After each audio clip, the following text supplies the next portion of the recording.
Okay, thank you. Good morning, everyone. It is 9 a.m. We will call this meeting to order. Do we have any additions to the agenda? No additions. And county council, not present. I'll read the items in the. We have conference with labor negotiators, government code section 54957.6. We have government request for closed session, government code section 54956.9D1. Conference with legal counsel. This is existing litigation. The Cardoza case. Madera Superior Court case number MCV 086218. We have a request for closed session, government code section 54956.9D1. This is conference with legal counsel, existing litigation, MCV 087677. We have a request for closed session, government code section 54956.9, conference with legal counsel. This is anticipated litigation, deciding whether to initiate. We have a request for closed session, government code section 54956.9, which is conference with legal counsel, anticipated litigation, significant threat of exposure to litigation pursuant to paragraph 2 or 3 of subdivision D, section 54956.9, one case. Do we have any public comment on any of these items?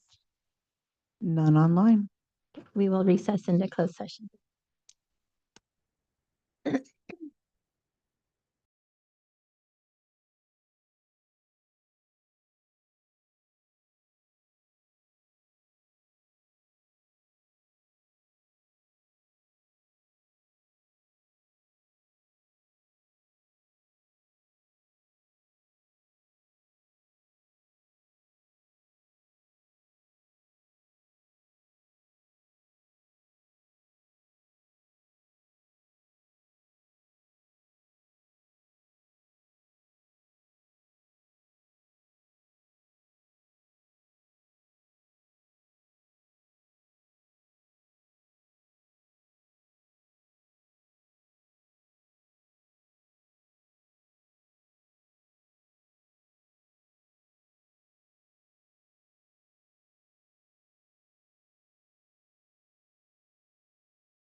Thank you.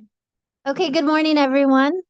Welcome to the regular meeting of the Madera County Board of Supervisors. It is Tuesday, July 8th. County Council, do we have any reportable actions from closed session? Madam Chair, there are no reportable actions from your closed session. Thank you. At this time, we will open and close the meeting in memory of Supervisor Womhoff. Yes, Madam Chair, before we begin today's meeting, I want to take a moment to acknowledge the passing of Andrew Biscay. He was 40 years old. He was a son, a brother, a father from our Madera County community. Andrew came from a good home and he was deeply loved by his family. However, Andrew also lived with severe mental illness. And like many who suffer in silence, he faced internal struggles that shaped the course of his life. And his death is an absolute tragedy, and it's also a reminder of how critical it is to take mental health seriously, and not just from a policy or treatment standpoint, but in how we approach and interact and understand those people around us. So I'd like to open and close this meeting in the memory of Andrew and with the respect for every family who's had to watch someone they love struggle with something they couldn't fix. So please keep the Biscay family in your thoughts and your prayers, and as they navigate this heartbreaking situation. Thank you, Supervisor. Supervisor Poitras. Thank you, Chair. I'd like to, I'm not sure if we've recognized her yet or not, but Linda Garner, who headed up and founded Doors of Hope in Madera. She recently passed away, a wonderful woman. And the Doors of Hope ministry was something, it was kind of like, I think, Trinity Resources or something like that in Chowchilla. It was to provide alternatives for those who, young ladies and women who were pregnant and offer alternatives other than terminating the pregnancy. So Doors of Hope offered a lot of counseling, and it was a nonprofit that relied on contributions, and our love and hearts go out to the Garner family at this time. Thank you. Thank you. And Supervisor Rogers. Yes, I want to mention and open and close in memory of Joan Deal, who was Chowchilla Insurance Agency owner and longtime resident of Chowchilla, very active in Rotary all of her life. Just a very sweet lady. I remember seeing her at almost every event that Chowchilla ever had, and always greeted us with a hug and a smile. Steve, you know that. And she will be deeply missed. Thank you. Thank you for that. We will keep all those folks in our thoughts and prayers. At this time, we will have our invocation by Pastor Dennis Sylvester of First Assembly of God. And I'll ask Supervisor McCauley to lead us in the flag salute, please.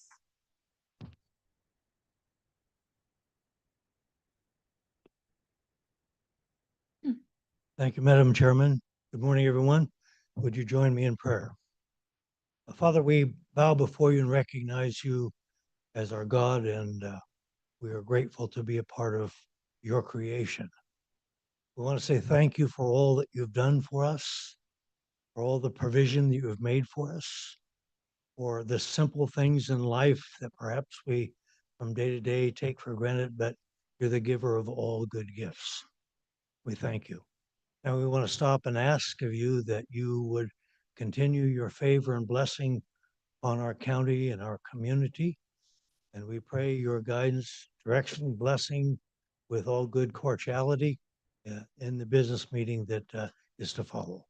These things we ask. Amen. Ready? I pledge allegiance to the flag of the United States of America, to the republic for which it stands, one nation, under God, indivisible, liberty and justice.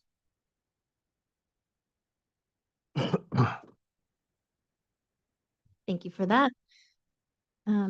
Next item on the agenda is public comment. The first 15 minutes of each regular session are set aside for members of the public to address the board on any matter under the jurisdiction of the board, but not appearing on the agenda.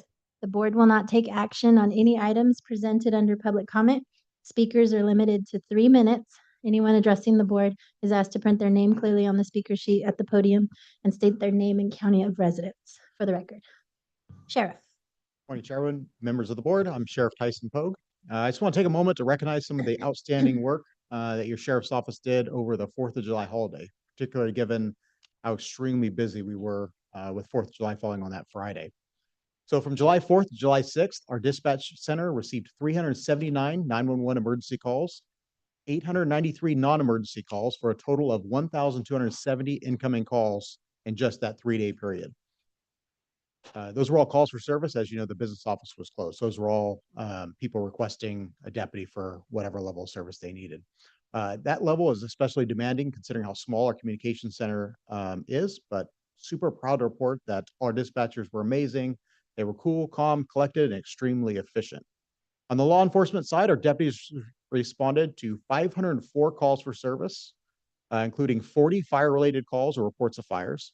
On July 4th alone, we responded to 29 separate fire calls, the highest number we've seen on the 4th of July over the past 5 years. And a special note, that's 9 times the amount that we saw last year. But thanks to the outstanding efforts of our amazing CAL FIRE partners, none of those escalated into large-scale events.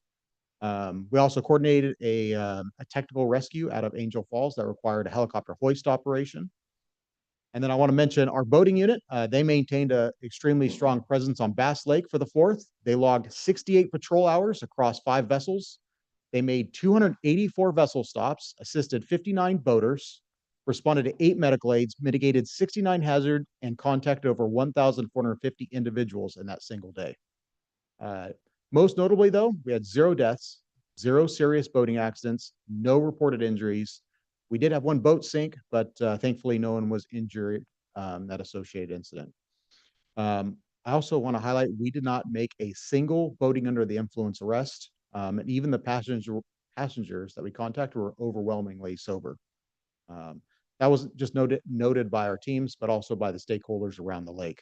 I think it really speaks volumes about our community cooperation as well as the visible deterrence of those enforcement presence. So I want to thank our deputies and dispatchers for their dedication and professionalism in managing one of the busiest weekends of the year. Thank you. Thank you, Sheriff. Supervisor Rogers. Yeah, I wanted to say something to the sheriff in that regard. One of my friends goes up there regularly, and he said that that's one of the safest lakes he's ever been on, and he said it's largely due, he knows, to the patrols. So he's really involved in that. He's operates a service to children who have been adopted, and he teaches them wakeboarding. And he's a good friend of mine, and I wanted to pass that message along. Thank you. Mr. Ritchie, you have 3 minutes. You want to hit your button? There you go. William Ritchie from Raymond. As a citizen, I would like to echo and compliment Madera County Sheriff's Office. As you know, I monitor quite frequently what happens with public safety. In particular, the Search and Rescue Unit of Madera County saves lives. There's many technical rescues that occur so frequently at Angel Falls. And to hear the actions that the deputies have to take to put their own lives at risk and prevent drowning in some of these people that end up in the water, it's truly amazing. Really compliment you on what you did on the 4th of July. My primary comment here is I want to recognize Madera County Fire Paid Call firefighters. On July 4th, they demonstrated the absolute need for their existence. They provided supplement staffing to Madera County Cal firefighters and handled the surgeon calls, providing extra response with second engine, water tenders, type 6 engines. And it was a handful of men and maybe women that put themselves at risk and gave them themselves. This reinforces the need of the board to place high priority on Madera County Fire, Cal Fire to maintain that program. Lastly, I would like to say that I believe there are some management issues with Cal Fire and the PCF program. When they reported 64 PCFs, 13 to 14 is the number reported. at the advocacy meetings in North Fork that they attend. They have to be truthful. I compliment Supervisor McCauley on his increased recruitment efforts for PCF, such as the open house held at YLP last night. The next comment pains me, and I'll be brief. I had met with Chief McComb in March to talk about these current issues and needs. I don't like to say this, but it was said at that day that a former unit chief of CAL FIRE and supervisor was of such bad character, I can't even in initials bring myself to state what that person was referred to.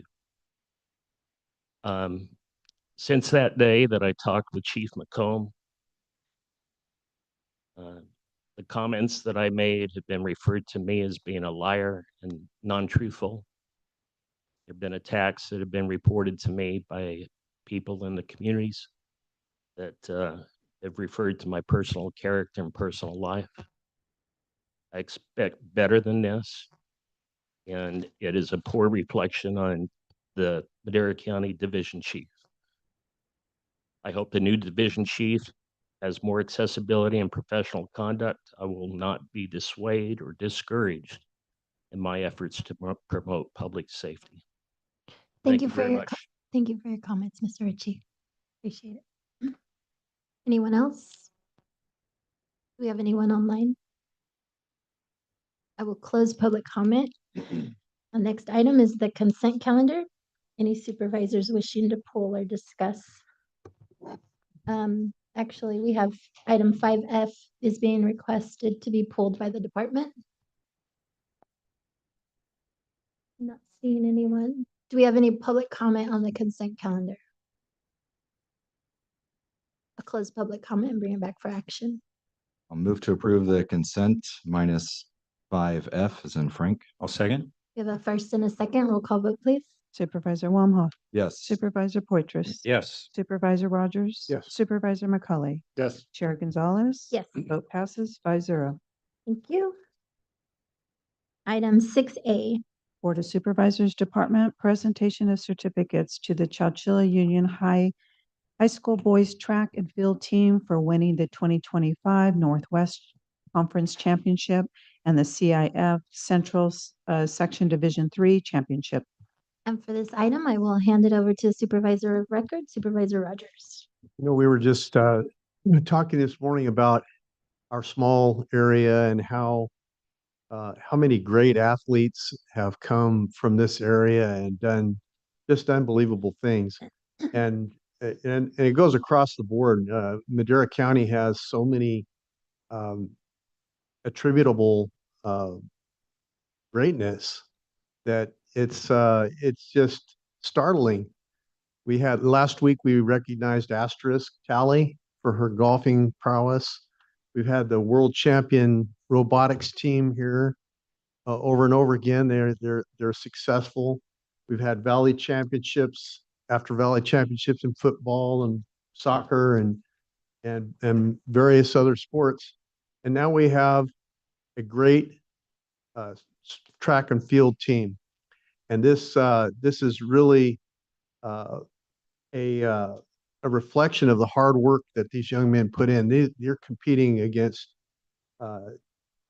schools that are larger, drawing from large communities.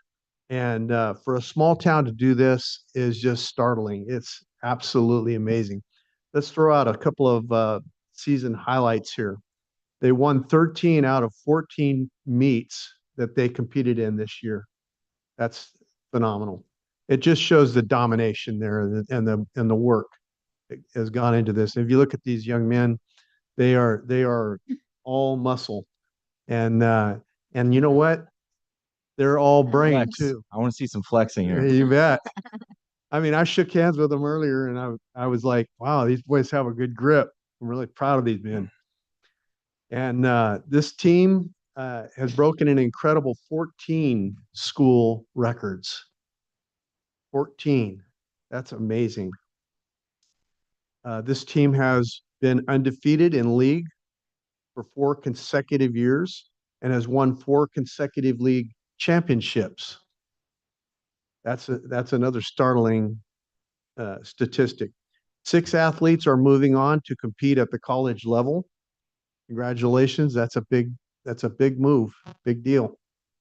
They won Chowchilla's first Valley Championship in track and field by an astonishing 72 points.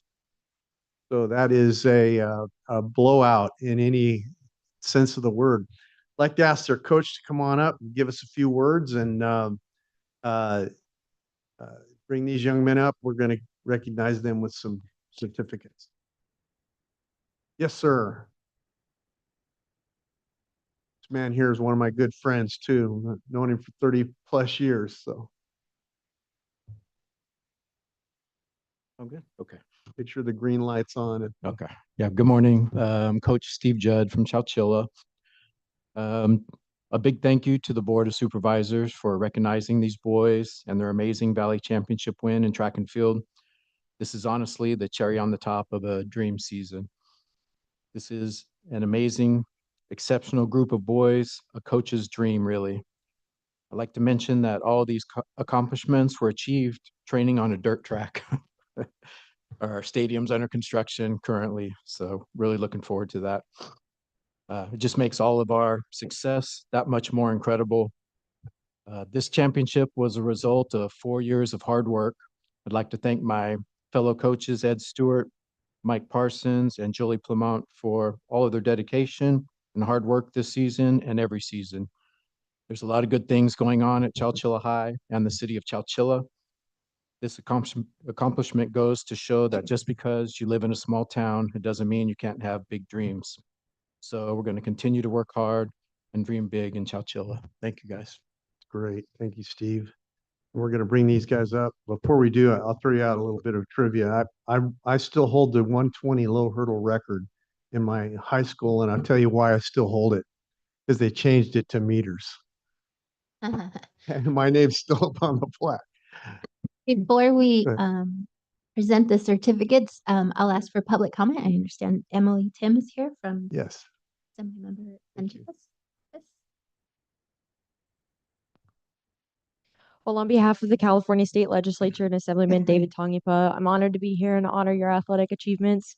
The Assemblyman himself came from a very small town and used athletics to jumpstart his political career. So we would be honored to see one of you do the same and are excited to follow your careers through college and beyond. So thank you. Thank you. Thank you. We have anyone else? Next. Supervisor Wamha. Yeah, track and field is near and dear to my heart. You know, I played football and ran track and field, and you know, football was great. I love the sport, but there's something about track and field that is special. You know, when you're lining up against 8 other people and you're all on the same line, it's just you. It's all the work that you put into it, the practice you put into it, the focus, dedication, intestinal fortitude, perseverance. That's all you, and it's on show for everybody to see. You and 8 other people when you're lining up, and some of the best memories I have from high school or from track and field. You know, going to these out of town meets. I mean, Huntington Beach, hanging out with girls from all over the state. It was cool. Arcadia, I had a great time. It's one of these things that I still look back on fond memories, and you know, it really is a good time, and you boys will cherish this, and you guys have really put in the work, put in the hard work to get to where you are, and you guys are going places. And I'm so proud to hear that 6 of you guys are going to be competing in college, or at least going to college, and hopefully doing athletics there as well. So congratulations, boys. You guys will look back on this with fond memories as well, I have no doubt. With that, we'll present the certificate.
PS&E package for the State Route 41 Expressway project.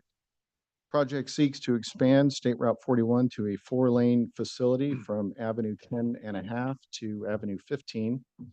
And over the course of the last 6 years, many considerations not known at project conception came to light through the course of design, which is common for a project of this scope and magnitude. Since inception, 7 change orders have been processed, which puts us just under the 10% authority that I currently possess, which was granted by your board. And as such, a formal amendment is necessary to see this project through to completion. The current schedule is to have the project ready to list by the end of the first week of August, which will mean the department has secured a right-of-way Cert 1 elevated from a right-of-way Cert 3, and the county is able to advertise the project for construction. We anticipate to advertise late summer, early fall with a March 2026 construction commencement. This time, if you have any questions, I'd be happy to try to answer them. Have any questions, comments from the board? Do we have any public comment on this item? None online. I'll bring it back to the board for action. Move to approve. Second. We have a first and a second. Roll call vote, please. Supervisor Wamhaugh. Yes. Supervisor McCauley. Yes. Supervisor Rogers. Yes. Supervisor Poitras. Yes. Chair Gonzalez. Yes. Vote passes 5-0. Thank you, Dominic. Thank you. Next item, 6C. Sheriff Coroner's Office, second reading to adopt an ordinance amending Chapter 9.28 of Title 9 of the Madera County Code pertaining to boating. Morning, Chairwoman and members of the board. Thank you for this opportunity to present the second reading of the updated voting ordinance under Chapter 9.28. As shared previously, this is the first major update in over 20 years, developed to improve safety, protect the environment, and streamline enforcement. Key improvements include requiring kill switches on all power boats, a clear 100-foot rule for personal watercraft, seasonal restrictions on paddleboards, new mooring rules and pollution penalties, enhanced red flag enforcement, penalties for buoy tampering, and multi-year event permits. We also shifted pollution permit distribution to local businesses, which improves access to the boaters and reduces costs to our office. There's no impact to the general fund, and this update better aligns with modern boating needs and public safety priorities. I respectfully recommend the board adopt this ordinance today, and I'm here to answer any questions that you may have. Thank you. Any questions, comments from the board? Yeah, just a quick comment. Yesterday, I had a couple people stop by my office with some concerns over the mooring provisions. Was able to reach out to you, Sheriff, and you had Lieutenant Vidigan reach out to those individuals and talk that over with them. So I just wanted to express my thanks to Lieutenant for doing that, taking some extra time to make sure people are comfortable as we move forward. So, Do we have any public comment on this item? None online. I'll bring it back to the board for action. move to approve. Second. We have a first and a second. Roll call vote, please. Supervisor McCauley. Yes. Supervisor Wamhaugh. Yes. Supervisor Rogers. Yes. Supervisor Poitras. Aye. Chair Gonzalez. Yes. Vote passes 5-0. Thank you. Thank you, Sheriff. Item 6D. Water and Natural Resources Department. This is an informational item to update the Board of Supervisors on the progress of the multi-benefit land repurposing program. No action is required. Welcome, Stephanie. Thank you, Madam Chair. Stephanie Agneson, Director of Water and Natural Resources, with an update on our multi-benefit land repurposing grant program.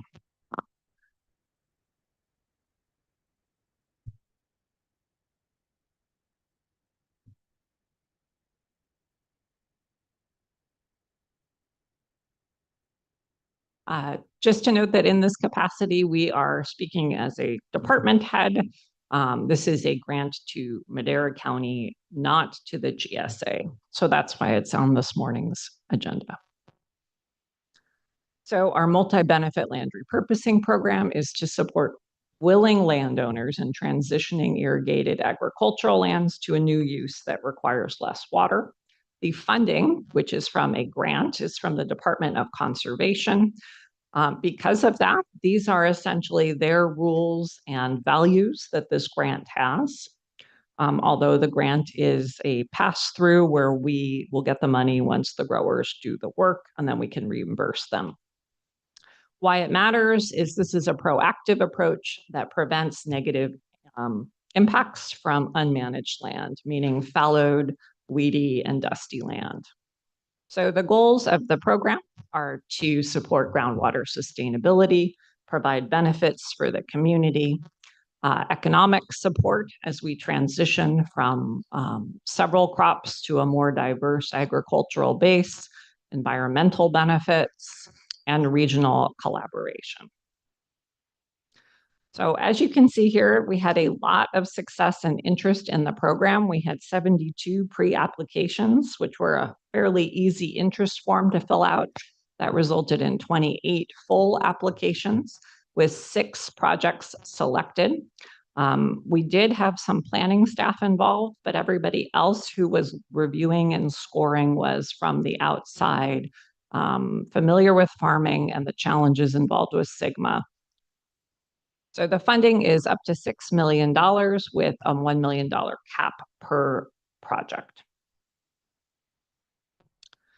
So you can see, and it's all rolled through the projects, we have multiple project types. They are spread throughout the county. You can see both east and west. There are different GSAs involved. As I said, this is a county grant, not for the Madera County GSA only. There's innovations that we're looking for. The idea is that you're really planting seeds for demonstration projects that will then evolve and become sort of influencers within the farming community. So now we're just going to roll through the projects. So there's 6 with 3 backups. The first 6 are not in any particular order. The first project is within the county GSA. It is a stormwater basin as well as a public recreational space with native habitat. You can see the total budget was 1.28 million, but they're requesting only 882. They have some alternative funding sources to meet the gap. And that's actually something you'll see in common, just to give tips for other projects. Most people are putting in their own funds as well. The $1 million per project isn't meeting full needs. The second project is also in the county GSA. It's a smaller size, but larger potential community benefit. It is removal of almonds and then putting in what we're calling a cultural space. It includes cultivation of indigenous herbs, solar energy, and native pollinators. They would also have a dedicated space for education about indigenous practices. The third project is more traditional. It is a groundwater recharge and flood management project on the Chowchilla bypass, also within the county GSA, but in the Chowchilla subbasin this time. It's 12 acres, total budget 2.78 million, asking for 1 million, and it's a 10-acre flood mar system, as well as it includes the fish screens, which are of course required by CDFW. Fourth project is an agave project. You'll recall we had Angel Reina from the community college here less than a year ago to talk about their vision for an agave distillery and education facility. So this is a project that took that seriously. So Madera Water District is the GSA this is in. It's of almost 40 acres, and it's transitioning from pistachios to agave. There's also a recharge facility and some native habitat there. Project E is a buffer zone. This, I think, is our largest one. It's 118 acres of almonds that are being converted to recharge facilities and native plant habitat. Removal of 16,000 almond trees. And great water saving benefits, 324 acre feet per year. The next project is also a recharge facility. This one is within MID. It is land that used to be almonds and is about to be planted in citrus, but is stopping that planting if this funding is available. It includes recharge as well as native species involved. So that's the main projects. These have gone to the Department of Conservation for their review to see if they meet their criteria. Then there are 3 runner-ups. One of them is an agave similar to the other one in Madera Water District, 40 acres conversion of pistachios to agave. And then 2 and 3 of the runner-ups are both recharge projects. They're both on the bypass. So I think what you're seeing is there's a fair amount of diversity in the projects themselves. They're not all recharge. And in fact, that would not be allowed by the Department of Conservation, who wants to see these as demonstration projects for different ways of using agricultural land and keeping it within agriculture. So next steps, as I mentioned, this is with the Department of Conservation. We're submitting one at a time. We will review and get feedback from them. Eventually, they will end up in contracts with Madera County sometime this fall, which is also when their projects have to start. They need to be done within 2 years, according to the grant. So hopefully that gives you a sense of the requirements for the grant and the projects that scored the highest. Happy to take your questions. Thank you, Stephanie. Any questions or discussion from the board? Supervisor Poitras. Thank you, Chair. Thank you, Stephanie, for the presentation. I was just looking at one of the runner-ups. It's runner-up 1, the agave crop. And I noticed that the total budget was 1.1 million and the request was 1 million. And I guess I was wondering, what is it that costs $1 million? Because you're taking out pistachios and you're putting in agave, a few acres, a 15 acre foot groundwater recharge reservoir, native buckwheat, and organic farming. I guess I'm not seeing where the $1 million comes from. Right, or where it's going to be, implemented. So it would include, if this project were funded, taking the trees out, mulching them, incorporating them into the soil, digging recharge facilities with the permitting, connecting to water, as well as the native plants, which I agree, which would not cost that much. But I'd be glad to get you the budgets. We Okay. could look at it together. Well, that's fine. I was just, that 15 acre foot groundwater recharge reservoir is not, but I mean, it's not very big. Right. Right. I mean, it's like, but whatever, that's fine. Thank you. Do we have any public comment on this item? Anyone online? None online, thank you. Well, thank you for the presentation, Stephanie. Appreciate it. It's not 1:30 yet, so we will go into item 8, pending legislation. I do not have an update on that today. Thank you, Jay. And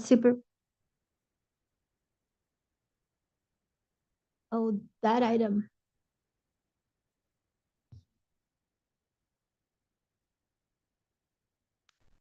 Well, Madam Chair, the public comment was already called. There certainly is the ability for the public to submit anything to the clerk unless you would like to Are they written reopen comments? public comment. Would you like to submit those written comments to the clerk? Wonderful. Thank you very much. Thank you. Supervisor Rogers will start with supervisor staff reports. Supervisor reports. Yes, I have a tour of East Side Acres coming up, and of course, our regular MCTC meeting is coming up. Or has that been postponed, Rob? No, It's this Wednesday, right? right. Yeah. And then the RHA coming up on Thursday. I knew it had been moved, but I couldn't remember when. Oh, okay. The MCTC meeting, it's actually going to be a week from tomorrow. Yeah, that's right. That's Yeah. right. Okay. Thank you. Supervisor McCauley. Yeah, thank you, Chair. Had a great town hall meeting yesterday out in YLP. Was joined by Sheriff's Office, Red Cross, CAL FIRE, Sierra Ambulance, a number of different stakeholders. It's nice to see the community out there. I think we had probably 75 participants. So thanks to everybody, including Emily, family member, Angiba's office. Thank you. Supervisor Wamhoff Nothing to report. and Supervisor Porteris. Thank you, Chair. I'd just like to mention I had an opportunity to attend the RCRC meeting about, I guess it was about 12 days ago in Modoc County.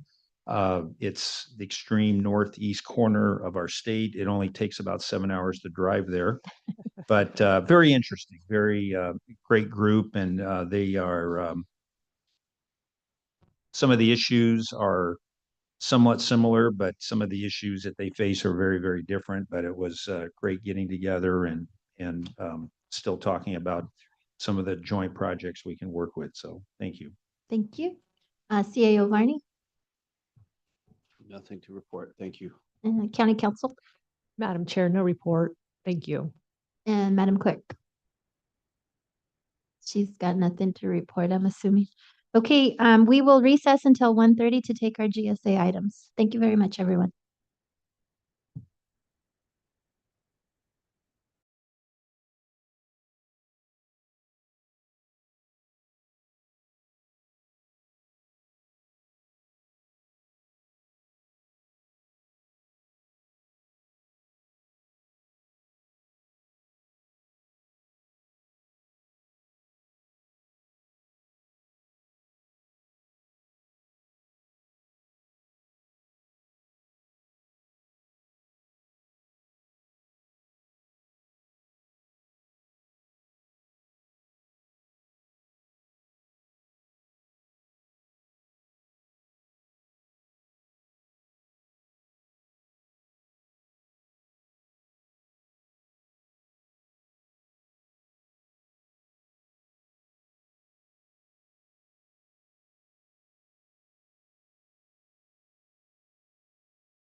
Water and Natural Resources Department, discussion and consideration to adopt a resolution repealing resolution number 2025-004 and reinstating resolution 2022-072, which outlines procedures for the review of new and altered groundwater wells and verification of consistencies with adopted groundwater sustainability plans, and authorize the chair to sign. Good afternoon, Madam Chair, members of the Board of Directors, Stephanie and Agneson, Director of Water and Natural Resources.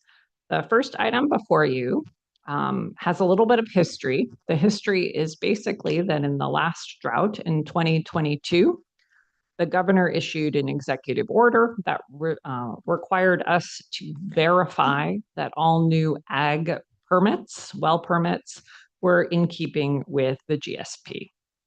We adopted a local resolution to do that. And then the governor went ahead and repealed his executive order. And we also made a key mistake and repealed ours as well. It turns out Madera County was not required to repeal it, and in fact needs to keep the resolution in place. So that is the short version of these events. We do verify well permits by reviewing that they're in the GSA, that they have an allocation, and that they're measured. Happy to take your comments or questions on that. Questions, comments from the board? Do we have any public comment on this item? None online. I'll close public comment, bring it back to the board for action. Move to approve. I'll second. the Resolution. We have a first and a second. Roll call vote, please. Supervisor Rogers. Yes. Supervisor Poitras. Yes. Supervisor Wamhaugh. Yes. Supervisor McCauley. Yes. Chair Gonzalez. I just want to clarify for the record, it's director at this point. Director. Yes. Thank you for that. Vote approves 5-0. Item 7B. Board of Directors, Groundwater Sustainability Agency, Water and Natural Resources Department, discussion and consideration to adopt a resolution adopting the domestic well mitigation fee for Madera Sub-Basin, Madera County Groundwater Sustainability Agency, Groundwater Sustainability Project. Approval of this resolution includes making related findings which are exempt from California Environmental Quality Act, CEQA, pursuant to California Public Resources Code, Section 21080B8, and CEQA Guidelines, Section 15273A, because it concerns establishment of operational rates and charges. Furthermore, this resolution is exempt from CEQA requirements pursuant to CEQA Guidelines, Section 15061. B3, because it is seen with certainty that this section will not have a significant impact on the environment. This resolution is also exempt from CEQA requirements pursuant to CEQA Guidelines 8, packet page 504, section 15378B5, because it involves administrative activities that will not result in direct or indirect physical changes in the environment. Thank you. Stephanie. Thank you, Stephanie and Agneson, Director of Water and Natural Resources. Ready to share my screen, please.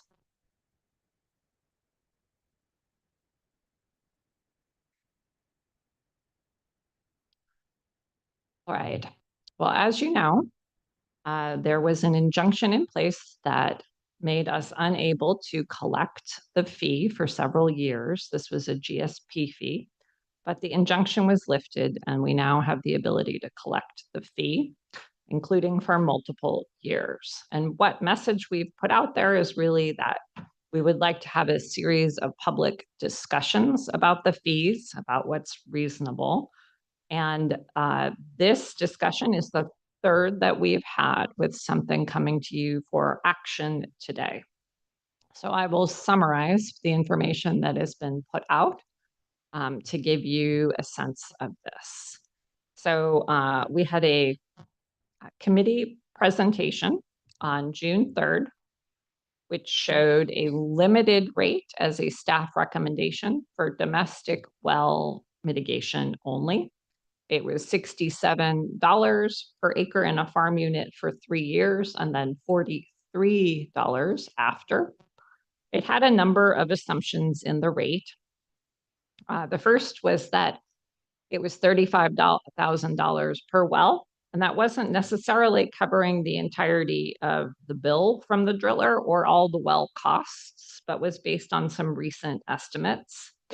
Another assumption is that those who were on interim solutions, meaning they were having hauled water supplied by self-help with state safer funds, would be addressed over a 3-year period. This is also called the backlog in other parts of the presentation. We assumed a 10% program administration, which is a typical rate that is used with our grants for how much it costs to manage a program. And to be clear, the program administration may not be done by the county GSA. It might be done by a third party who has expertise in this sort of program. And then the last assumption is that the county GSA cost share was 73%. And I'll go through where that number came from. But the short version is that it's based on contribution to overdraft over time. The rate is basically a division problem. It's the total cost divided by the total number of acres. These are called enrolled acres. They're acres that are within the farm units and are about 88,000. So that's what we presented to the GSA committee. It was part of a larger rate study. This is the one that had an injunction in place that was lifted, was from 2022, and years of outreach and asking growers what they wanted in terms of solutions resulted in really these 4 things: land repurposing programs, recharge, purchases of water, and domestic well mitigation. So the focus today is on that 4th one. And the presentation is showing a little different in the ratio, but I want to make sure we understand what's at the bottom row there. So $246 is the rate study amount. Underneath that amount is the rate that we looked at, which was $67.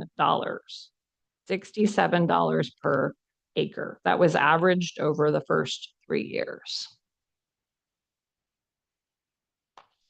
So here is the feedback that we heard after that first public meeting, and I'll go through each of these, but it's why do we need the program? What details do you have about it? Why is only ag paying for it?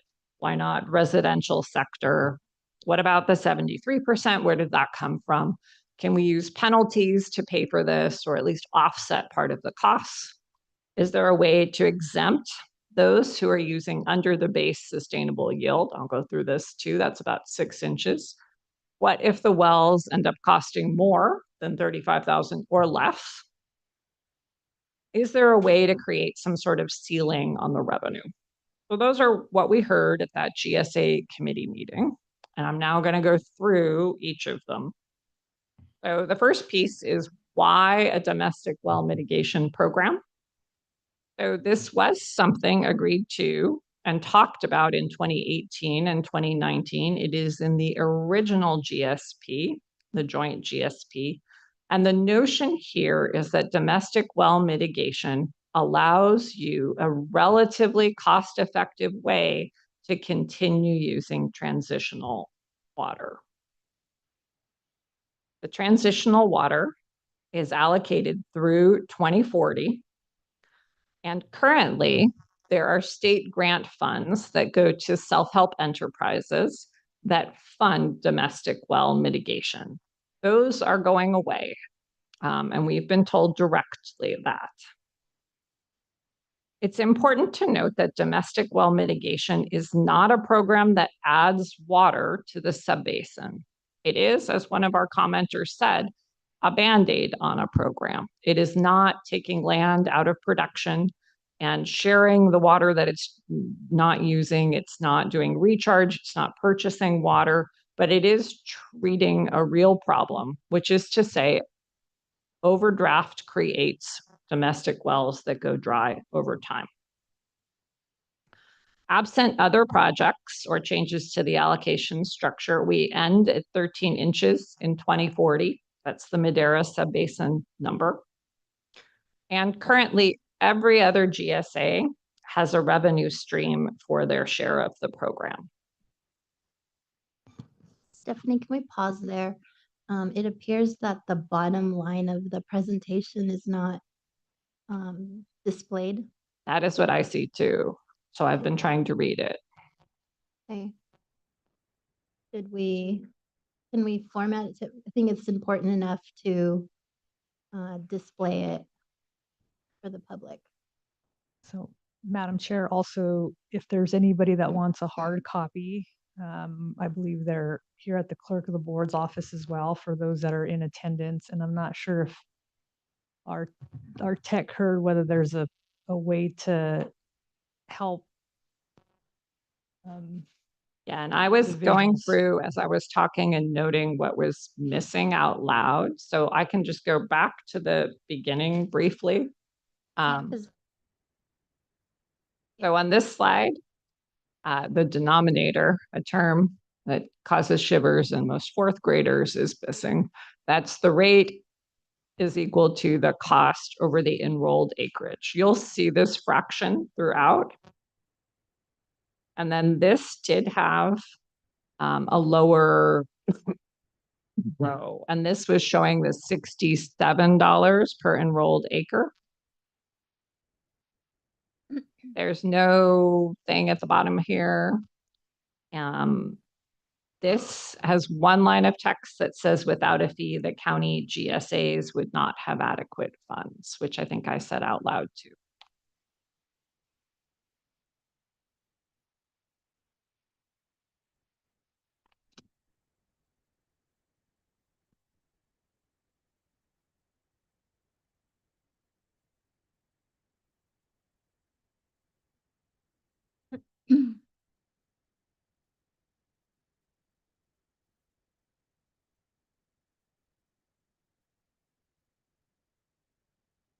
There we go.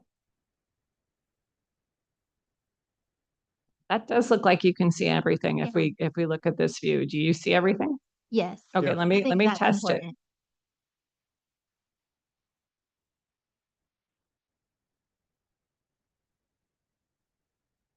Okay, so we'll show you that view, which is I think maybe a little messy, appropriate. but That's okay. And we also have the hard copies in the back of the room, or I mean, in the front.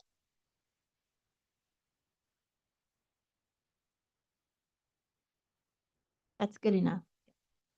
Online projection is fine. Okay, great. Thank you. Thank you.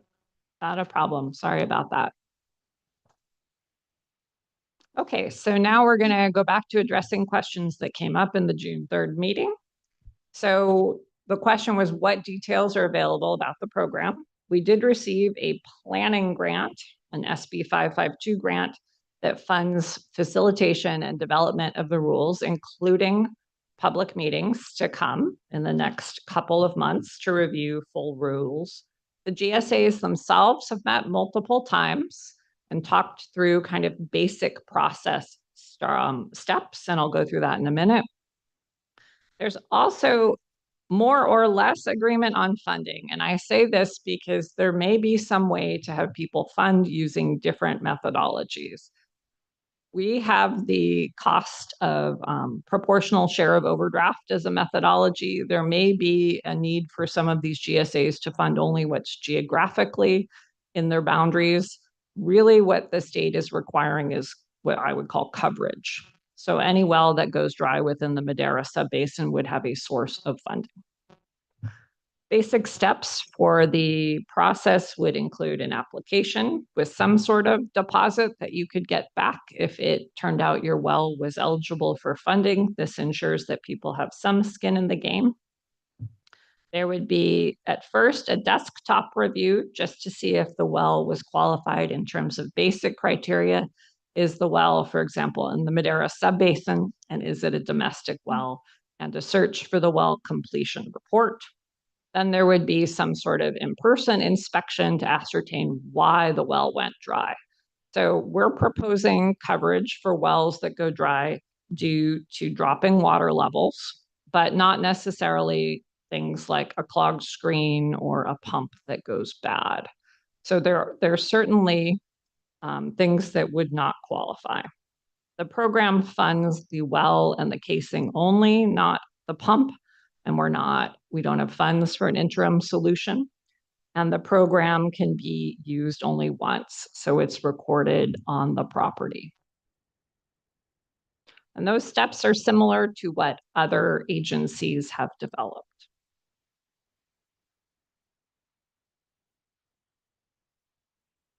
Okay, so then what do we know and what do we not know of the program details for domestic well mitigation?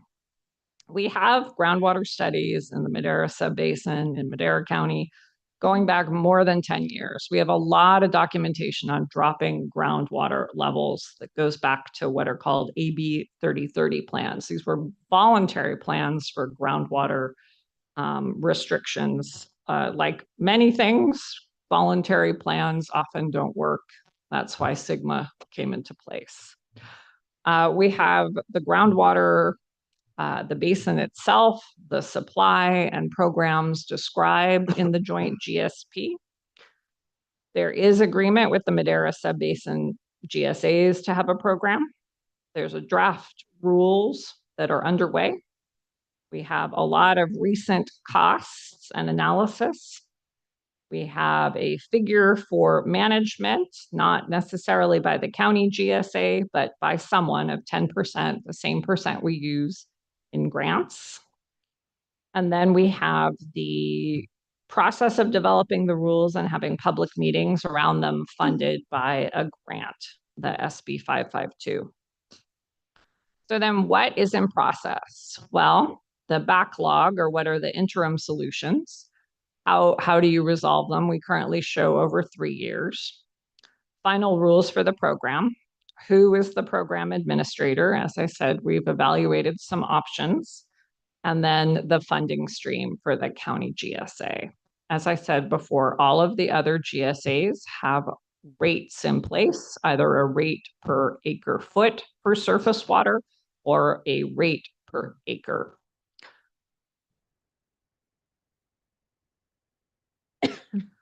So this brings us to the question of why is ag paying?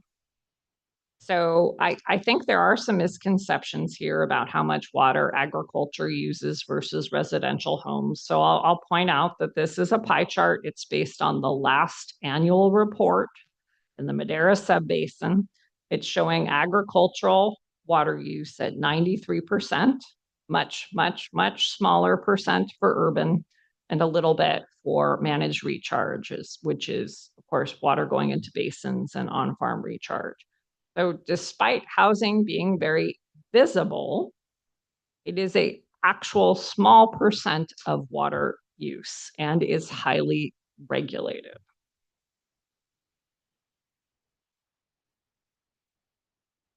So now we come to the county GSA cost and how that share was represented. So as you know, the county GSA is representing acres that other districts don't want to annex and that are groundwater dependent. So I think it's not necessarily a surprise that the biggest share or contribution for overdraft is with the county GSA. This calculation used past hydrology, current hydrology, water budgets for all of the GSAs and projects through 2040. And that's where we come up with the county GSA share at 73%. So that share can be reevaluated, and the other GSAs have an incentive to do this as well. If we look at the projects and get projects enacted sooner, then our cost share could presumably go down. This would be an incentive for growers using private funds to get water for recharge or surface water and use in lieu, or to take some land out so that they're under their water allocation. Then we come to this question of the penalties and offsetting costs. So this is a summary of all of the penalties. The top is billed, the bottom is collected. You can see in the Delta Mendota, both billed and collected is 0. In Chowchilla, billed is 15,000 and In 2024, it's 274,000. I will contrast, there's a difference between what's billed and what's collected, particularly in Chowchilla, where only 83,000 have come in of the 274,000. Now, those Chowchilla fees, your board has already decided are going to Chowchilla Water District as the administrator for the domestic well mitigation program, which makes a lot of sense. So that's where those funds go. In the Madera subbasin, we collected 55,000 based on 2023 calendar use, and currently have collected 427,000. So the sum of 55,427, you're getting close to about $500,000. I mentioned that because you can see that's about 10% of the total program costs, and you'll see it discounts the rate about 10%.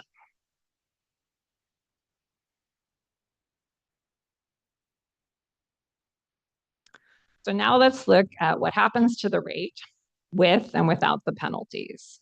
So we've taken away to show you the effect of the penalties, what we were averaging. So that's why the $67 has gone to 65. But in the top row, the domestic well rate without the penalties is $65, then 67, then 69. As I said, without the averaging, we were using for June 3rd. And with the penalties applied, you do go from $65 to $59. So about a 10% discount when you apply the penalties. There's a lot of kind of speculation on what those penalties might be. The two things that drive that are really the hydrology and how wet or dry it is. That's why we had so few penalties in 2023, and then grower behavior. So this math uses a slightly different fraction, the costs for the program minus the penalties, and then divided by enrolled acreage, which is around 88,000.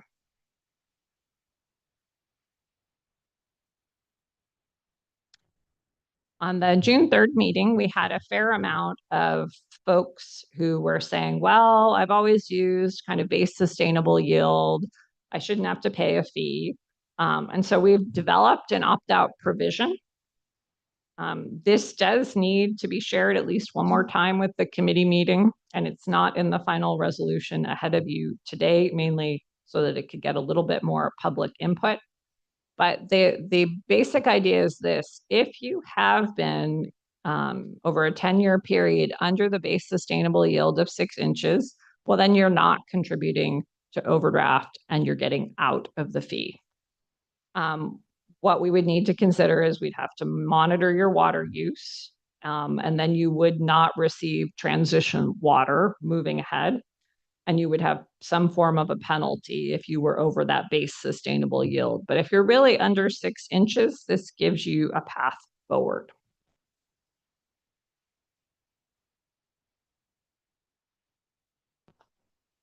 And lastly, we do have in the original rate study and in the resolution before you today, this annual financial check-in. And this is really your period for checking whether our assumptions were correct or not.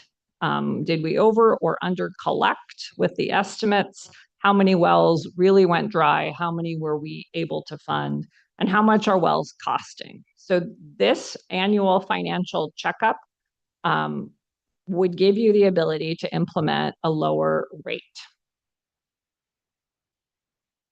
And just the rates would be subject to this annual update. We would compare all of the financial results, and then the rates could be lower than planned. So we then came back to the GSA committee with what I just showed you, and showed those rates to them. That's a rate that involves the penalty being applied for the first year and then coming back each year. And that's the $59 per enrolled acre. There was general support for this more limited rate in scope. There was certainly a desire to give some input on the domestic well mitigation program details when available. There was definitely support for penalties offsetting the rate. and for the annual financial checkup. This brings us to the staff recommendation. And this is in a resolution. There's also a rate memo as Exhibit A within that, and extra copies available, of course, up front. The staff recommendation is this more limited rate of $59 per enrolled acre. This uses the penalties to discount the rate for what we're calling 25, 26. This would appear on fall property tax bills in spring as well, and investigate in public meetings what we need to do to get that opt-out provision in place for those who are using under 6 inches of evapotranspiration of applied water over a 10-year period. So this concludes the staff presentation. I do have our rate consultant, Kevin Kostick, here with me, and we would be glad to take your questions. Thank you, Stephanie. Thank you for the presentation. At this time, I'm going to take public comment first. So I'll open it up to public comment. Excuse me.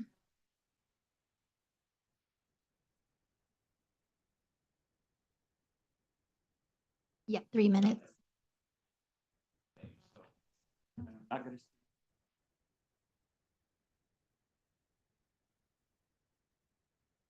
Madam Chair, I would recommend, she will start the timer. She hears you, but I would recommend just talking into the microphone, and she has the authority to try to be as fair as possible. Thank you.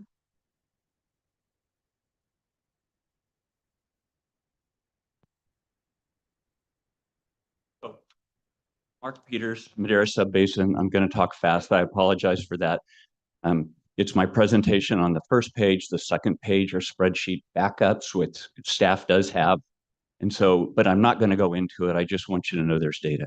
Look, there's 2 elements to this presentation. One, big penalties are coming, and they're coming quickly. And the second element is 2025 water usage is going to be way greater than 2024 water usage, and I'll show you that data.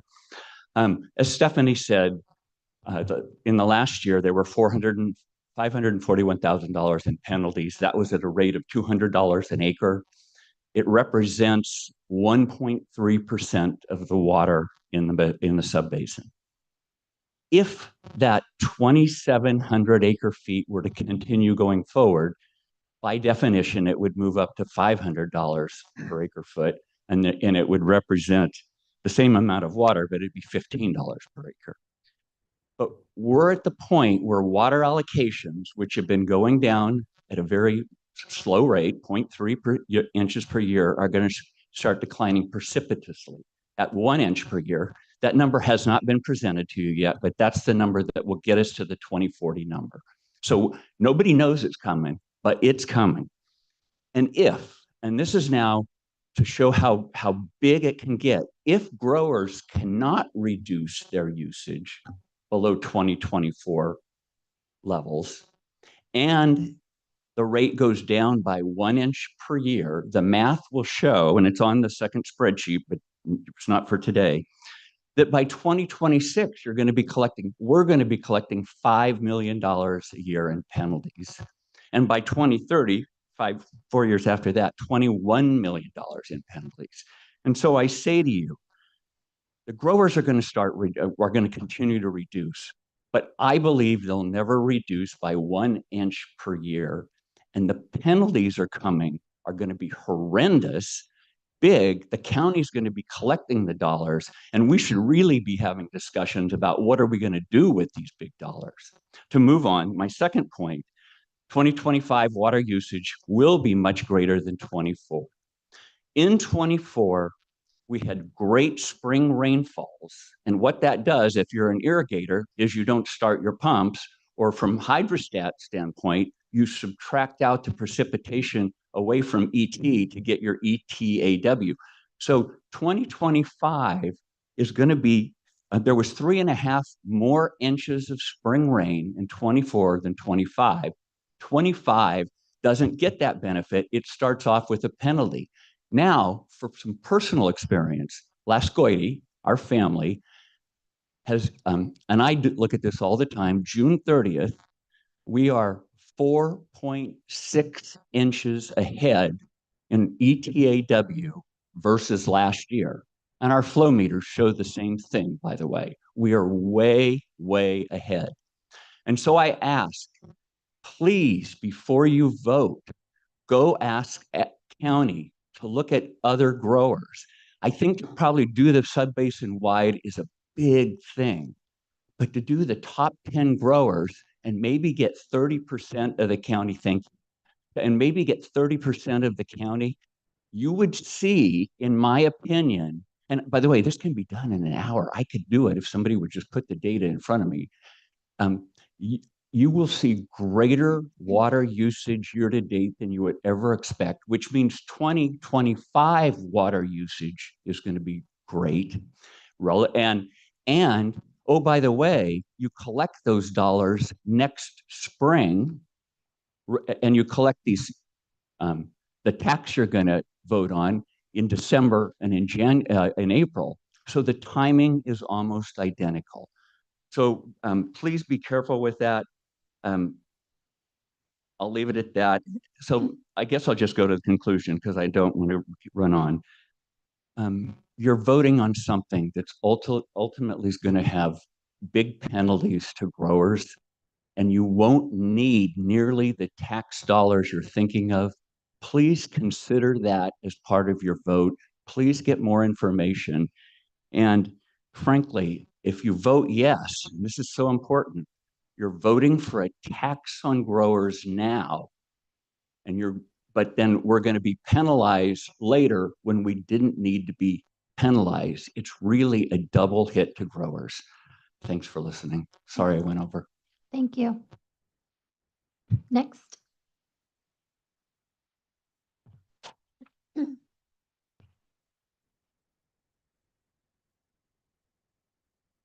Good afternoon. I'm Mark Nakata. I'm with the California United Water Coalition. And I've got a couple of things to say. One is I had sent a letter as a follow-up to the June subcommittee meeting. I'd sent it originally, and then I sent it again yesterday because I hadn't got a response. I think it's important to go through the letter I said, much like what Mark is telling you, is that there's a lot of things, a lot of questions here. And I think it's absolutely not a good thing. I'll put it to you that way. It's not a good thing to vote on something in which you don't have full information. Now,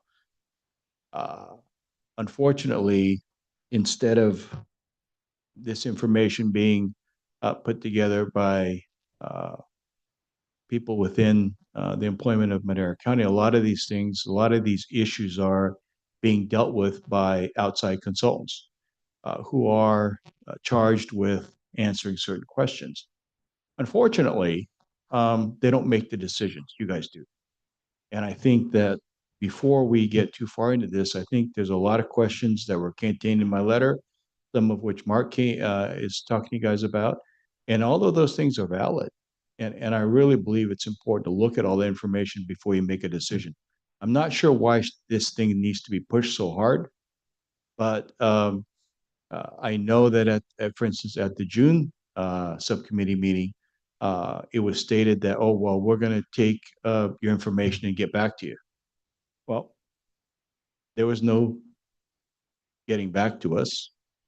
And what happens at these committee meetings that I've seen is that growers ask questions, and the response is at best delayed or non-existent.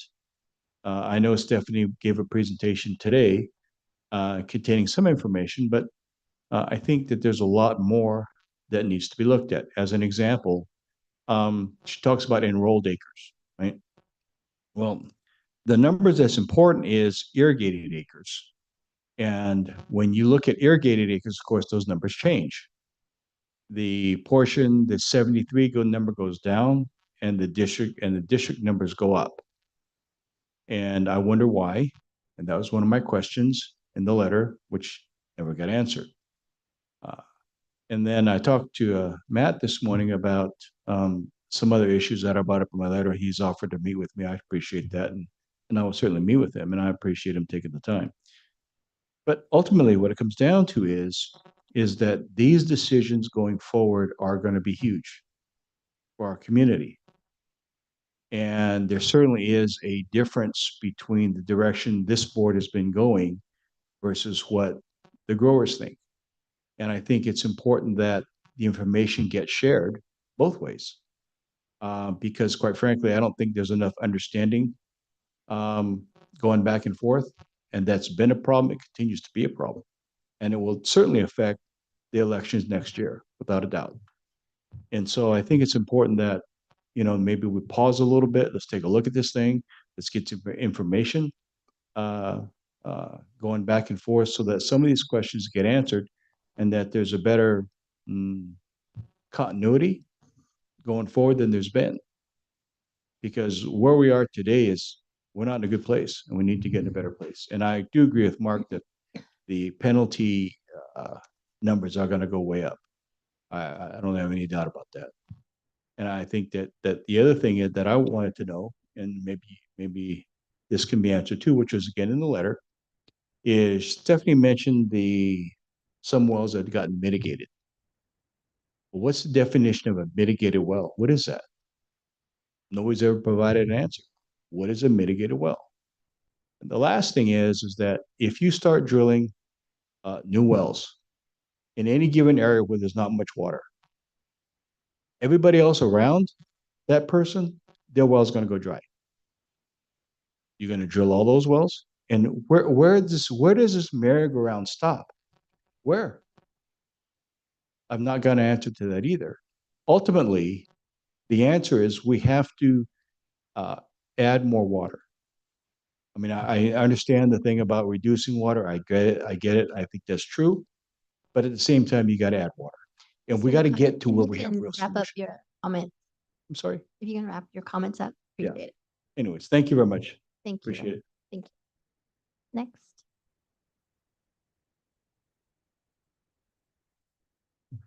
Noah Lopez with the Madera Ag Water Association. I want to thank the board for the opportunity to come today.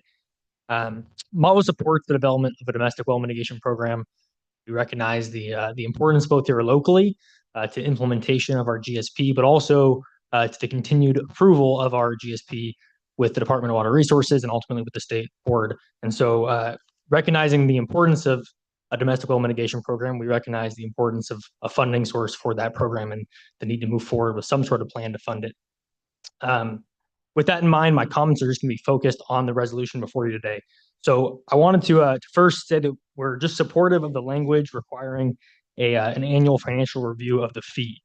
It's discussed in the attached report, but this annual review will allow a period or a point in time every year to reassess the fee based on actual expenditures, based on income, and importantly, based on penalty revenue. And I'll get to that a little bit later. I do want to also point out MAWA, we had suggested language like this early on in that GSA committee process, and we're super grateful to see how that's been incorporated all the way up to the final board resolution today. And so we're appreciative of that GSA committee, and we're seeing it work right here. And so thank you for that opportunity. Regarding the penalty revenue, like Mr. Peters pointed out, the allocation is declining. It was declining at 2%. Beginning next year, it will decline at 6%, all the way down to sustainable yield in 2040. And penalty amounts, the amount per acre foot is increasing, right? I think we're at $300 an acre foot this year, and it will increase to $500. So there's a possibility that penalty revenue will continue to grow, at least until things kind of get equaled out. And so with that in mind, MAWA would suggest adding some language to the resolution before you today that automatically allocates that penalty revenue to the domestic well mitigation program. Currently, there's not language that does that. It's suggested in the report that at the annual financial review, you could do that each year, but I think it would help growers be more comfortable with this resolution if there was actual language in the resolution that said, no matter what the penalty revenue is, it's automatically allocated towards this program. I think it could be added in that final whereas paragraph, but some language in there would be very helpful. I think would cause some more comfort with this resolution and would acknowledge some of the concerns brought up by Mr. Peters. So again, with that, I think Our message is that while fees are difficult, we understand the need to move forward with funding. We're appreciative of the opportunity we've had to kind of provide feedback on this. We think that penalty revenue is going to be a real concern moving forward, and we think that there should be some actual language in the resolution that allocates that penalty revenue, no matter what, towards this domestic well mitigation fund, and then annually at the annual financial review, it can be assessed at, the rate can be adjusted based on that penalty revenue and based on actual expenditures of the program. With that, those are our comments. And again, we're appreciative of the GSA committee process that's brought us here. So thank you. Thank you, Noah. Next.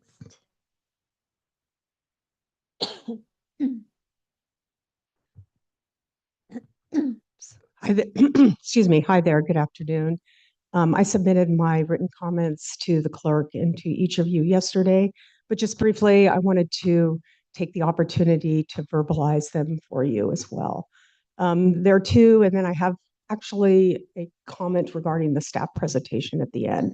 So the first comment for you all is, I find it, I just believe that it is difficult to calculate a rate if we don't have rules of governance or a framework to define what domestic well needs to be mitigated. There are all types of influences that can cause a well to go dry. And I actually said this, Bobby and Letitia might remember, a week ago at the GSA subcommittee. All kinds of influence. The examples can be, but are not limited to, certainly agricultural pumping. I won't deny that, but also perhaps other domestic wells being drilled in a certain area. There could be deferred maintenance. It could be the age of the well. Alone on our ranches, I believe that our family has paid for a number of domestic wells to be rejuvenated and recognize that it was part of the maintenance of our property.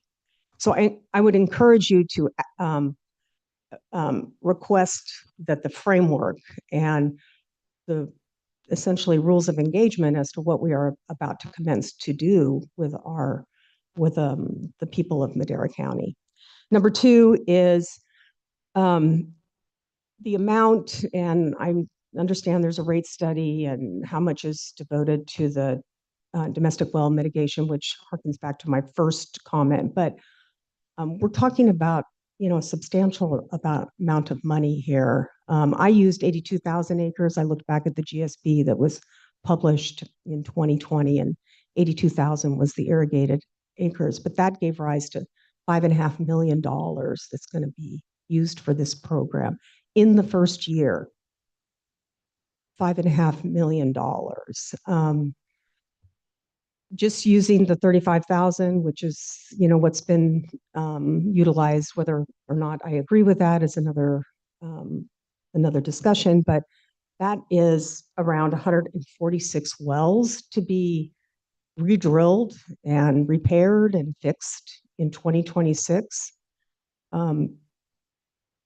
I think that is a very high benchmark to try to hit.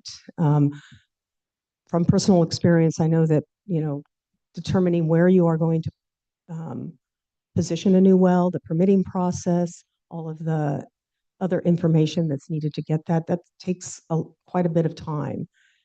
Just even for a domestic well, I've had to drill agricultural wells in my life too.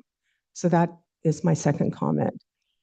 Thank you for listening. And also, I do want to mention that something very important to my family is what is the sustainable yield for the Madera Subbasin in 2040.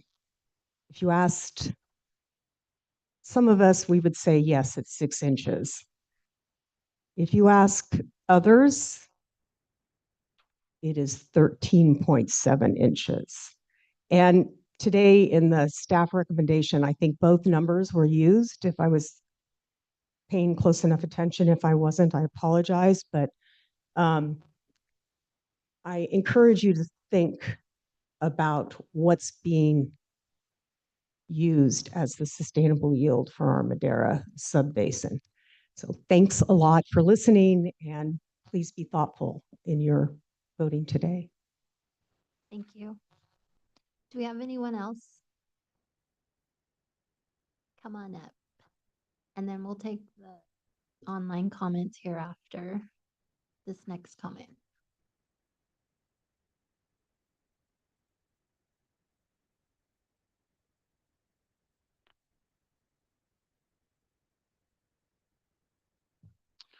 Good afternoon, Madam Chairman, members of the board. My name is Pat Ricuti, representing our family, Ricuti Family Farms, PR Farms, and Enzo Olive Oil Company.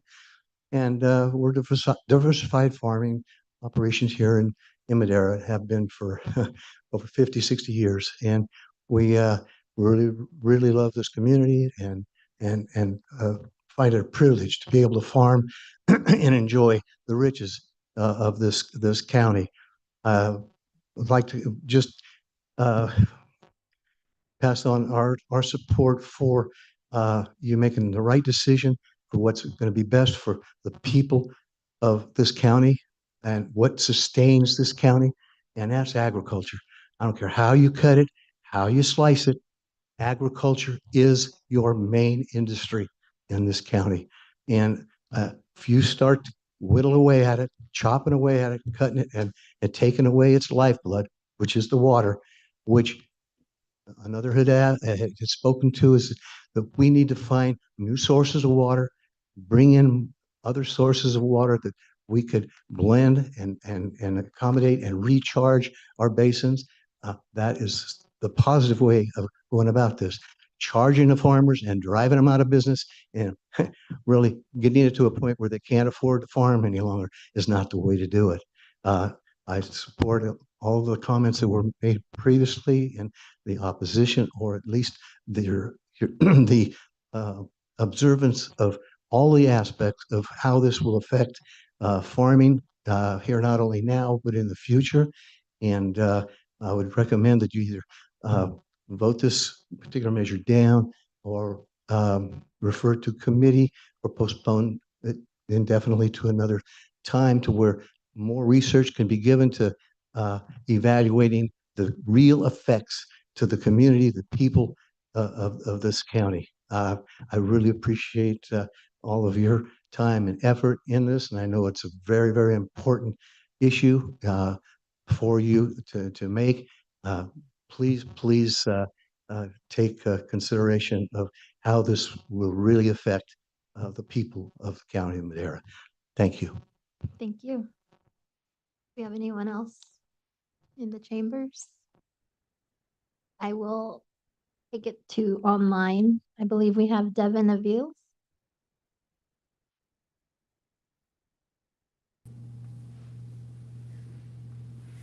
Good afternoon, Madam Chair and Supervisors. Thank you for taking my comment. This is Devin Avilis with Agri-Rural Cooperative.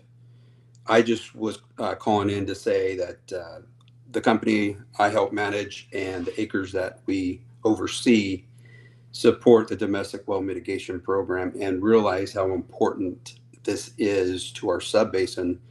One of the things that I think is key here is we have to remember that our GSP is currently under review. And that review has a ramp down schedule that most of us do not want to see impacted. And my concern is that if we don't go through with some sort of fees and start collecting fees, what is the board that's reviewing these documents going to think? Is Madera County serious about addressing the overdraft and domestic wells? I think that's a huge point. I, like a lot of other growers, aren't excited about paying this fee, but we realized once Sigma was passed, there was going to be a lot of painful steps throughout the process.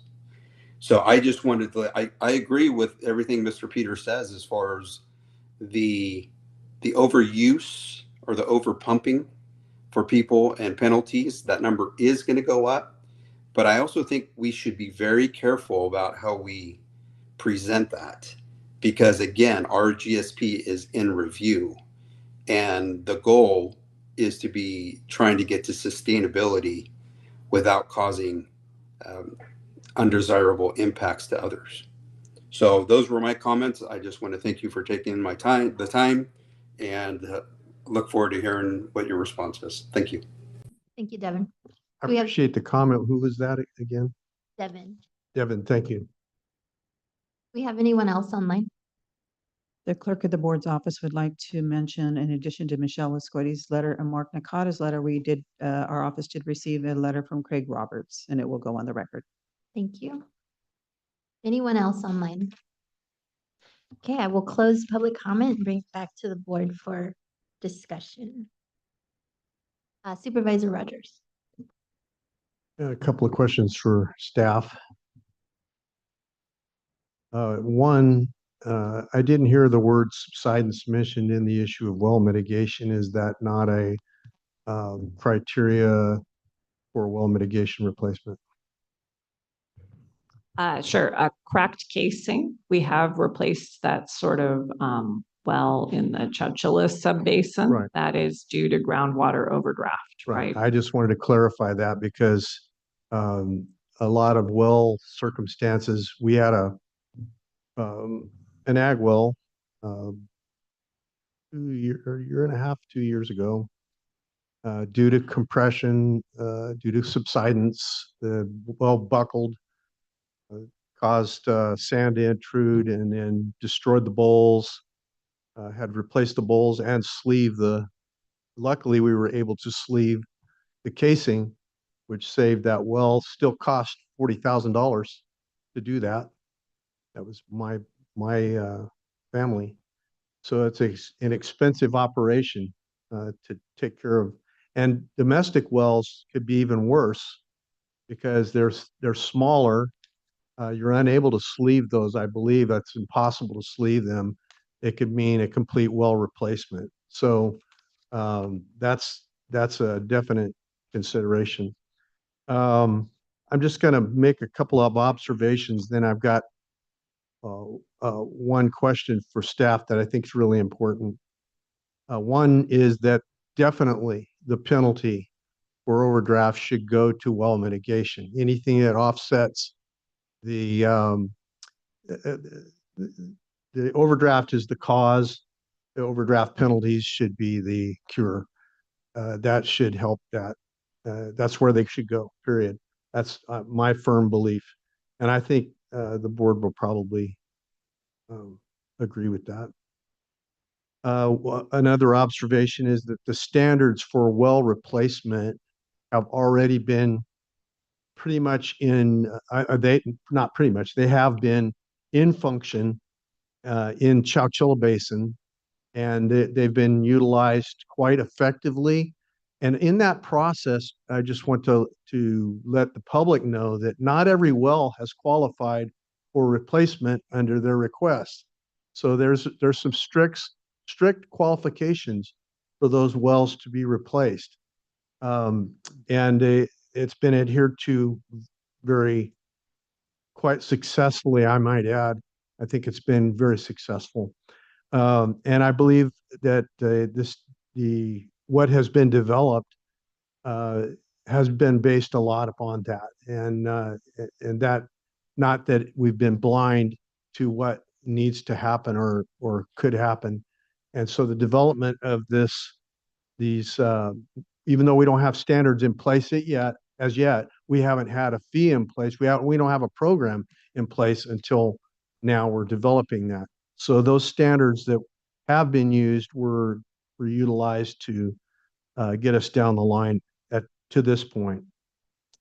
Now, let me also observe that, as was stated online, that not having a domestic well mitigation program is a non-starter.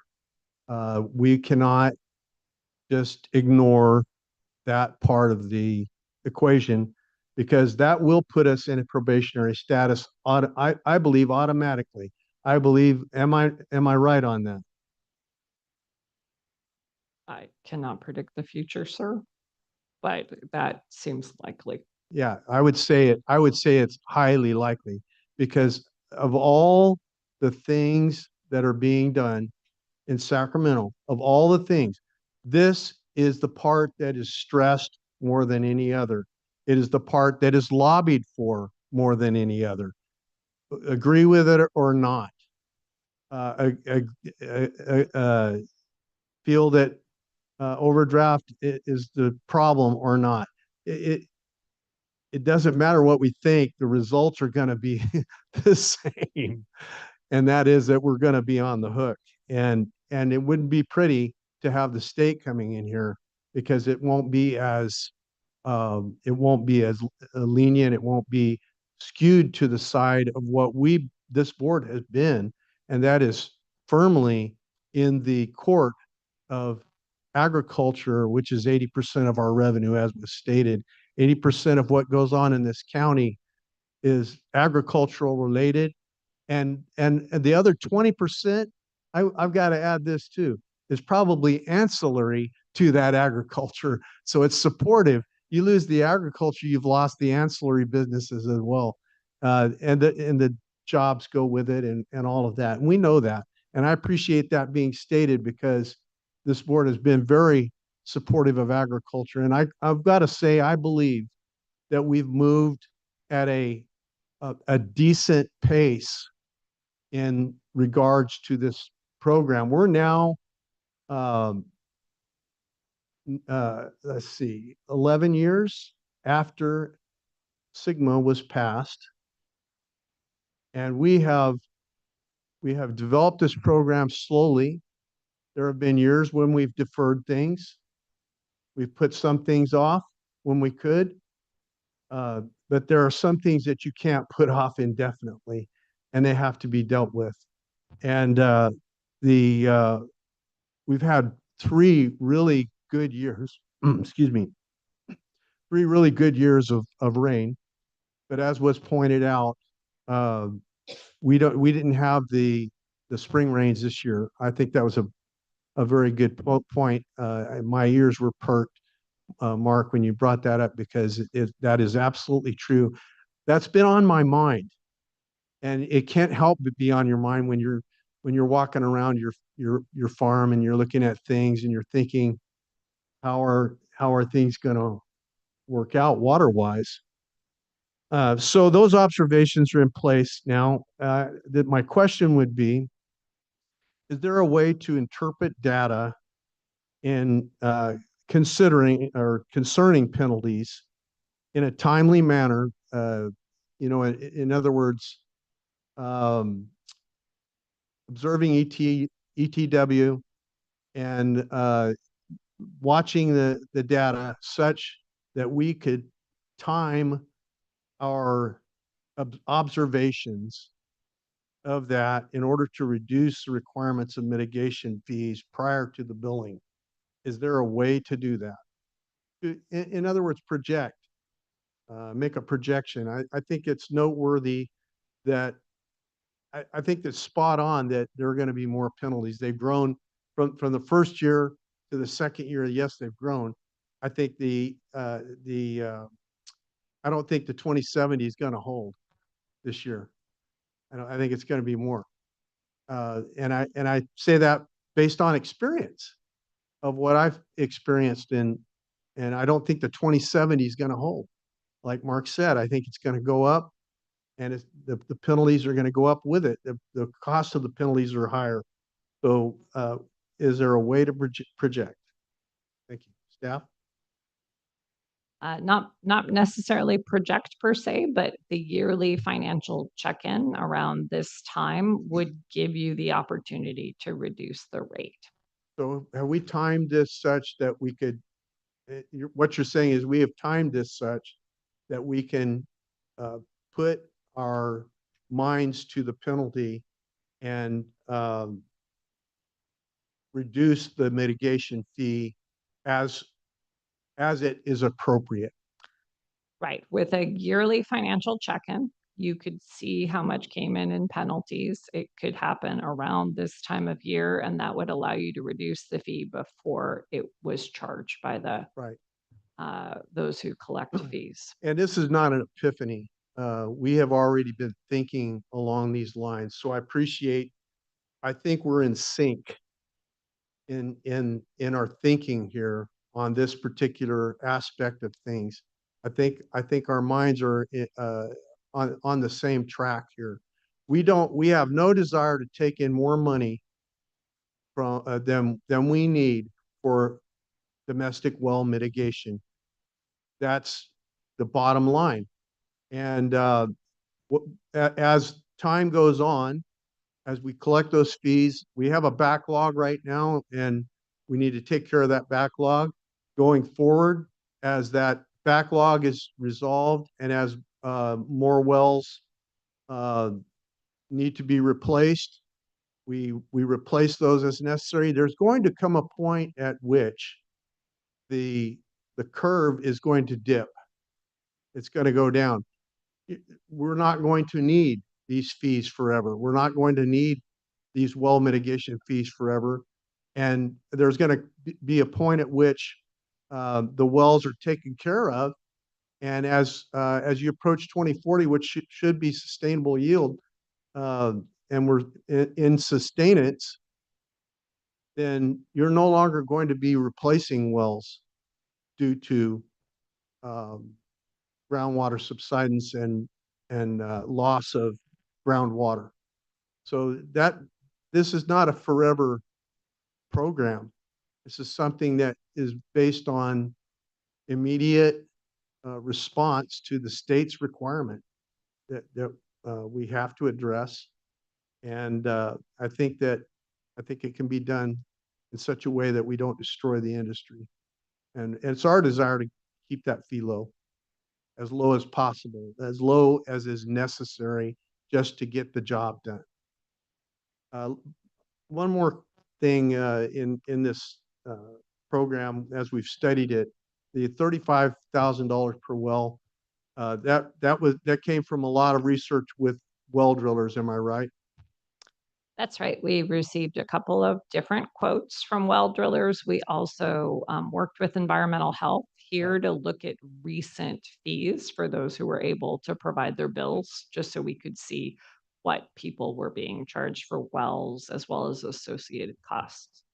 Right. And I have a feeling, supply and demand, I have a feeling that as time goes on, that the price may dip as well a little bit, or not maybe dip, but remain static.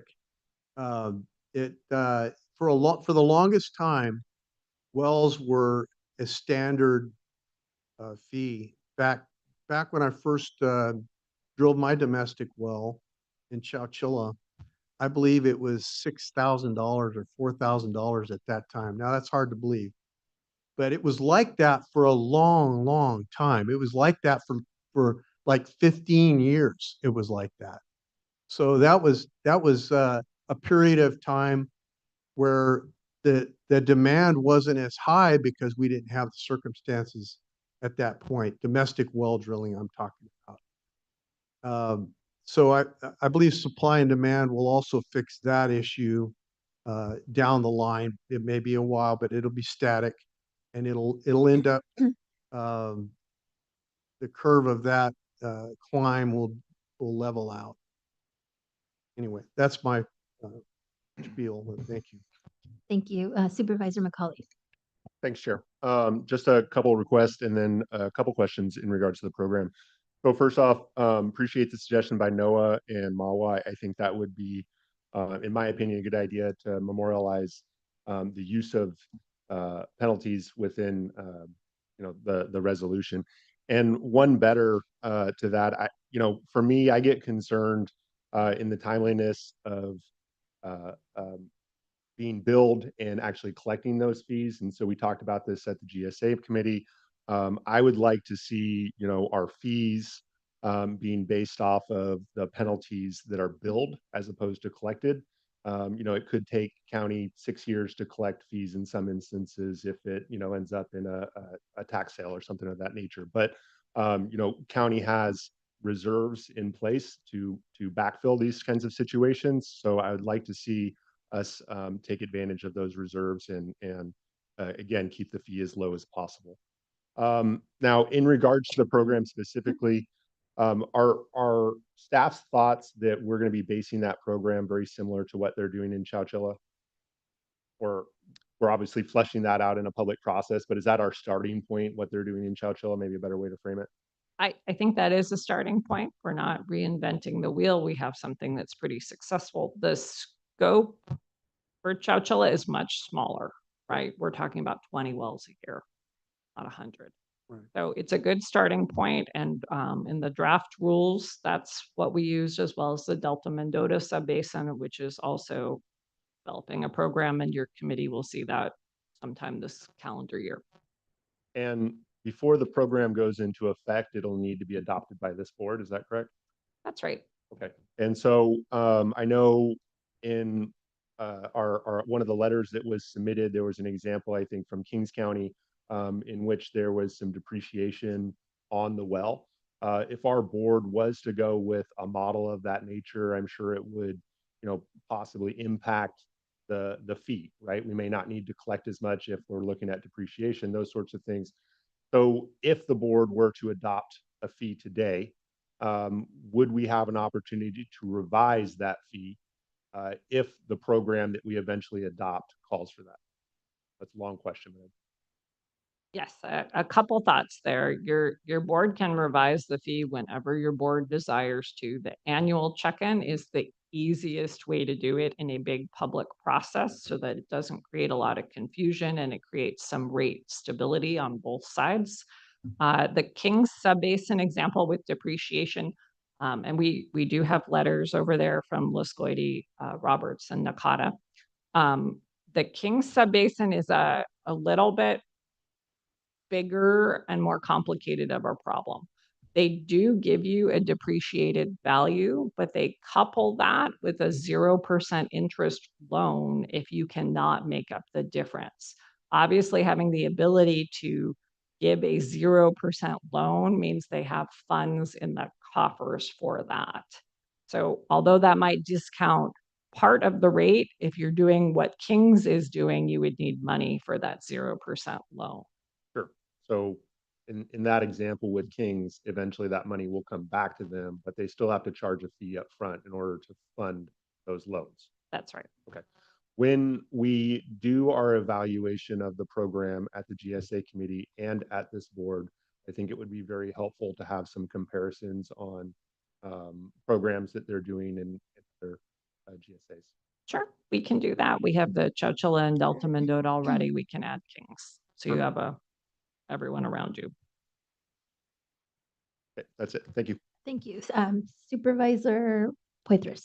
All right. Thank you very much, Chair. I just have one question. It's actually based on a question in public comment regarding the difference between on page 12 of the presentation. It talked about base sustainable yield is 6 inches. And then on page 5, it mentions absent other projects or changes in allocation structure, the allocation is 13 inches in 2040. So, and I believe the question was, what is the sustainable yield? Is it 6 inches or 13 inches? So maybe you could provide the answer for that. Thank you. Sure. So the base sustainable yield is 6 inches. That is what you'll see throughout the San Joaquin Valley, plus or minus an inch drier down south. It's even less than 6 and a little bit wetter further north. So that's base sustainable yield, and that's taking water and dividing it by all of the acres within the GSA. Then we have a reallocated sustainable yield, which is the water that is not being put to beneficial use, which is then reallocated to those who have irrigated land. So 6 inches is the base sustainable yield. I think 6.7 is the reallocated sustainable yield. So the sum is around 13. So what that slide said is the current allocation structure is set up to go from our current use as of a few years ago to that 13 inches. Now, if you were to change the allocation structure, which you could, it would be a different number. Okay, very good. Thank you. Supervisor Wamhau. Oh, thank you. And thank you to most of the public comments, Mark Peters, Noah, Michelle, Pat, you guys given, even Devin, very insightful information, and I appreciate the insight and care and that you guys give to this matter. And I think it's important to hear everybody out. And I've been really impressed with the GSA meetings in general, how collaborative they've been prior to votes taking place, being able to bounce those ideas off of county staff and coming back and reworking them. I think it has added an element of public input that I think has just been so valuable. I did have some questions regarding essentially who qualifies, because I know that part of the ways to qualify for a new well is an inspection to ascertain why the well went dry. So only damage caused by dropping water levels will be mitigated. And I think this is, one of the biggest concerns, because all of this is painful. I mean, Sigma in 2014 is painful. Having to drop your allocation is painful. Overdraft fees are painful, but not having, and, property values dropping is painful. Perhaps getting lines of credit from banks dropping you because, the uncertainty of the value of the land is painful. The tax revenue that the county brings in based on those reduced values is painful. It's all painful. However, water levels dropping are also painful. Subsidence is also painful. Being on probation because our GSP doesn't meet the requirement is very painful. This is all pain. We understand that agriculture makes up a tremendous amount of our economy, in the billions of dollars just for Madera County. We understand that, and we're very sensitive to that. This is not something that the county is trying to have some money grab for in any way, shape, or form. Now, in a perfect world, in every wet year, we'd have just enough water that we could dump on the lands and we could monitor it and recharge everything at an expeditious way, an inexpensive way. And that is still my hope for Madera County, that we can expeditiously find a way to pull floodwaters, that our growers can monitor that, see exactly what goes in the ground, and we can recharge our way out of this. Right. However, until we do that, we need to look at the reality of the situation. And the reality is we have to include some sort of domestic well mitigation in this plan. And I want to do it the most fair way possible, I'll just say the most fair way possible. I don't, and we all know, even based on the graph, agriculture uses 95% of the water. And, I've heard comments about housing developments and these types of things. And the information's all out there as far as how water is brought in for those developments. But, speaking about this issue, I still seem to be a little unclear. And I think Mark Peters, in his public comment, have you had, and I know it was quick, have you had a little bit of time to kind of address read the graph regarding the fees and the usage based on 24 numbers?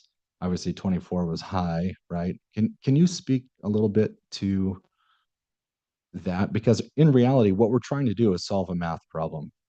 Yes. We're trying to figure out the number of wells that need to be fixed and to what degree, right? And then how much does it cost and who's responsible for it and what is the most fair way to mitigate that?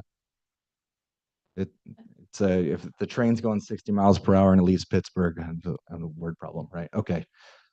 If you can address that a little bit, because it doesn't look like penalties are going to solve this issue, but if you can address what's in this graph or in Mark Peters' graph In the table. in the table, yes.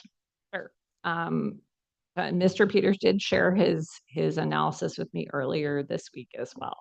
I think penalties are very tricky to estimate because they're kind of two things that are a little bit out of our control. One is the weather. And as you can see from 2023 to 2024, the penalties shot up 10 times the amount, right? So that part we don't have control over. And the second thing is the grower behavior. And so Mr. Peters' analysis is right, is assuming that there is no change in grower behavior. And that's certainly not what we are hearing from people. This morning, you heard from the multi-benefit land repurposing program about 70 applications. We have people right now taking land out of production because they have understood that they want to be able to farm. And so they need to start banking water right now and taking land out of production so they have water that's carried over to the next year. So that's where coming up with a penalty number is extremely tricky. And we have talked to a few experts, but it all kind of comes back to your board every year can look at that number and see how much it is and give that credit. So you have that ability. I don't know, and certainly don't really control the weather or the grower behavior to make a decision or recommendation there. Okay, thank you. And on the flip side of this, because it seems from almost any grower's perspective, it's about reduction, fees, basically a drop of farming in general. Now, obviously, the types of crops that we have farmed over the last 80 years have drastically changed as well, right? More permanent crops, more water-heavy crops, those types of things. And in areas of the county where traditionally we never had permanent crops up until the late 70s or early 80s, even late 80s. A lot of these areas didn't have these types of permanent crops. But the flip side of the fees and the reduction in allocation and those types of things is being able to put water back into the ground.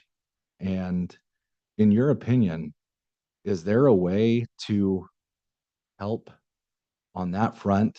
Because it doesn't seem that we have found a way that is expeditious, inexpensive, or a way to calculate or tabulate how much water a grower could put in the ground in an efficient way to take advantage of wet years. Sure. The most useful thing I think we were able to do in 2023 was lobby the governor to get the executive order in place that allowed the flood control agency to declare that lands were at risk of inundation and free up those floodwaters. That resulted in somewhere between 50 and 100,000 acre feet going into the ground, particularly near waterways. So I think there is a lot of good work that can be done there. That was then memorialized into a law, which isn't quite as good. But there are a number of parties trying to make it really clear that when water is available, it needs to be taken into the ground and not sent out to the ocean.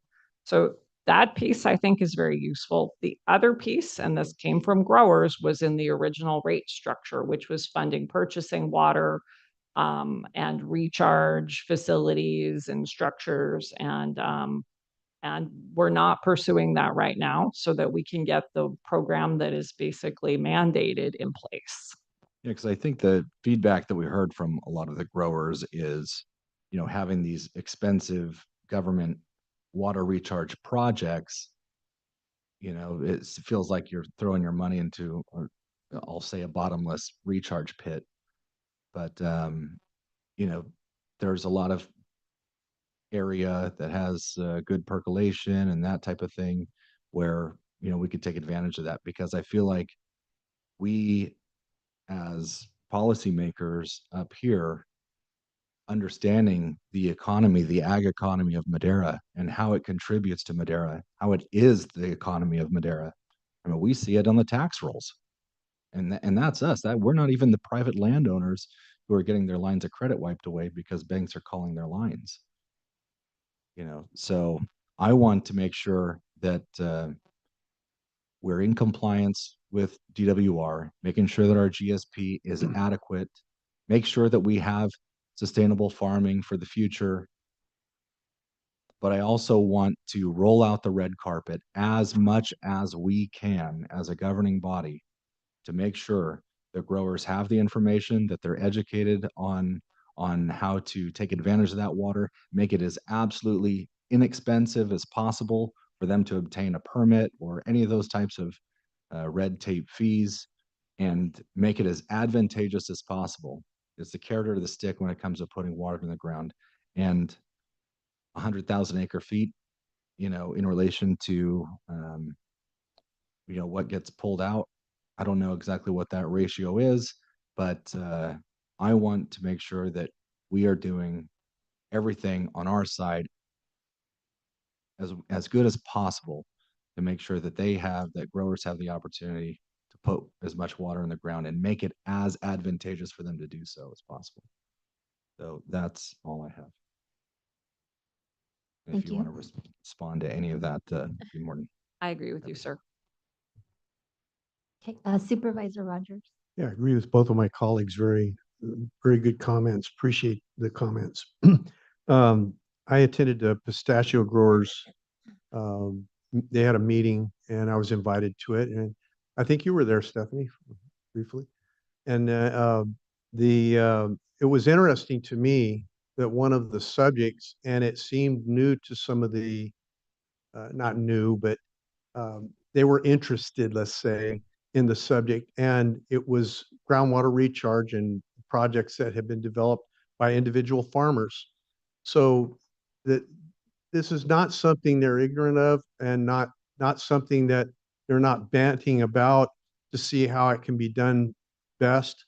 And I've always said from my seat to this house and all of the farmers out there that you can do it faster, cheaper, and better because you're not government.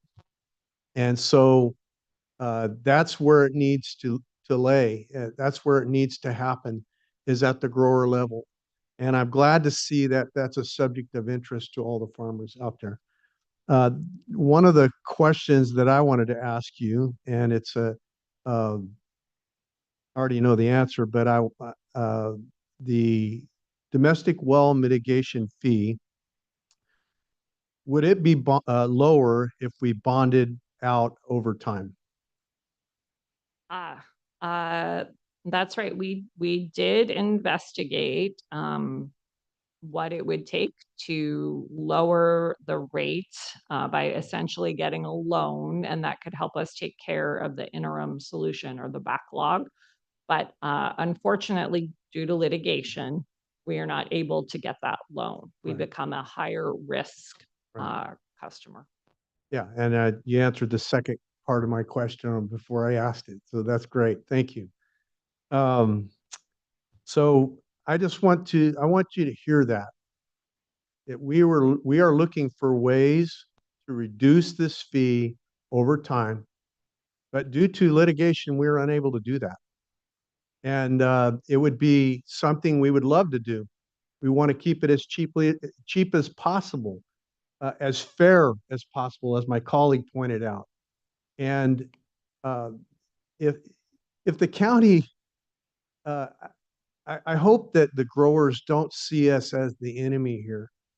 I hope you see the goodwill that this county has, this board has tried to develop when the circumstances are such that we have really, with the fee injunction being removed, we have any number of ways we could go about doing this, and we could do it the hard way, as it were.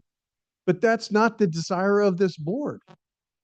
And I hope that everyone sees that very clear, that it's our desire to keep that fee as low as possible, to do what is just required of us, so that we do not damage the industry and the individual farmer and their ability to function. That's our desire. Thank you. Thank you. Supervisor McCauley. Excuse me, I was going to take a stab at a motion here unless there's any other comments. Supervisor Wamhoff has one. Yeah, I just had one comment in my diatribe. I forgot to ask some questions, but I did want to say that I was amenable to adding the language that Noah had mentioned. I think that's wise. Agree. And regarding Michelle's comment / concern regarding taking care of a backlog of 150 some odd wells in a year and doing it on or collecting fees up front for something that may take a while. Has there been any discussion on realistically how many wells could be drilled in a year? And is it necessary to collect all those fees right at that time, or was any of that taken into consideration? Yes, so we have thought through that. We're collecting them at what I think is the lowest way in order to get the work done. So it's divided over 3 years rather than 2 or 1. And of course, in terms of wells going dry, we know from the My Dry Well data that the state keeps that we do have 100 or so wells going dry every year that are getting drilled. So I don't think the number is unrealistic. And again, going back to that yearly check-in, that gives you the ability to lower it or check all of the variables and see what's reasonable. Great, thank you. And that's part of the resolution. It includes the annual check-in, yes. And I would just want to, reiterate as well that fairness on who gets their well mitigated. Not everyone's going to qualify, and this isn't going to be a run to the ATM to get a new well for any reason. And so I think that's important, but also understanding and potentially going to a depreciation type model. I want to be open to some of those types of things as well, because a 50-year-old well, and there to not expect that there could be some things going wrong, or the natural progression of groundwater over 50 years, those types of things.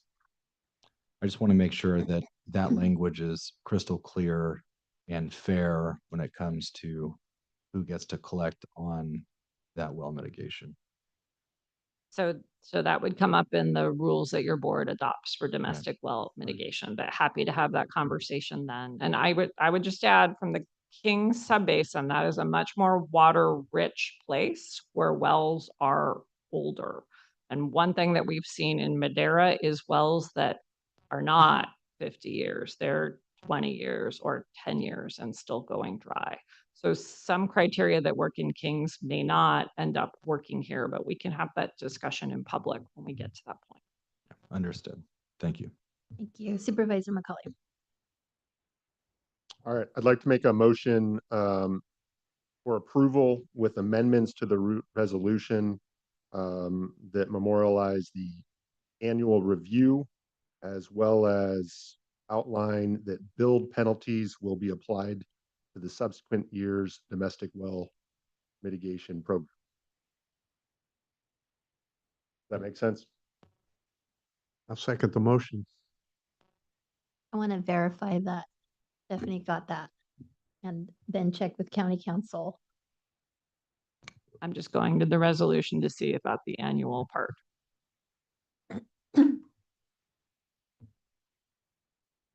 It's whereas the proposed revised fee schedule in the supplemental report represents the average annual cost of service and does not include the collection of more revenue than the cost of providing service for domestic well mitigation program. The revised fee will be reviewed annually, so it is in there, to ensure it continues to represent the average annual cost of service and does not include the collection of more revenue than the cost of providing service. Can we say reviewed annually and approved by the board or the board of directors? Sure. Okay. And then can we add language in regards to build penalties being applied to the subsequent year's domestic well mitigation program? Yes, we can add a recital right after that one. Perfect. I'm good with that phraseology. As, yeah, County Council. Hold on. Yes. Thank you, Madam Chair. I'm going to just turn this mic off for a second.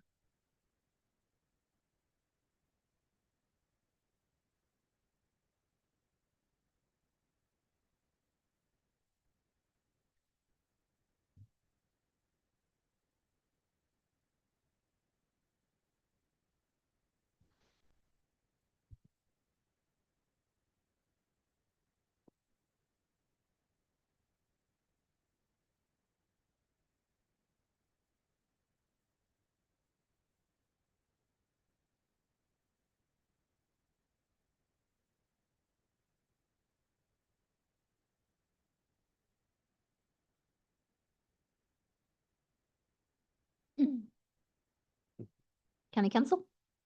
Yes, thank you, Madam Chair, members of the board. Generally, additions like this are editorial or minor with it being about funding and this type of resolution. It will be my suggestion that this get added to next Tuesday's Board of Supervisors meeting for because the change is more than minimal. But that doesn't mean that the direction or however the board wants to take this action to memorialize the conversation and give direction, but I will request that the resolution be edited and be brought back on the 15th because it's more than just grammar or a comma. Thank you. Happy to do that. 1:30 at the standard meeting. Is it possible to do it? What's your recommendation, County? I want to stay consistent, though. So I think what's being discussed here is as a matter of transparency and continued participation, all GSA items have been scheduled at 1:30, even though the board meetings start at 10 as a courtesy to not have people just wait till the item is called.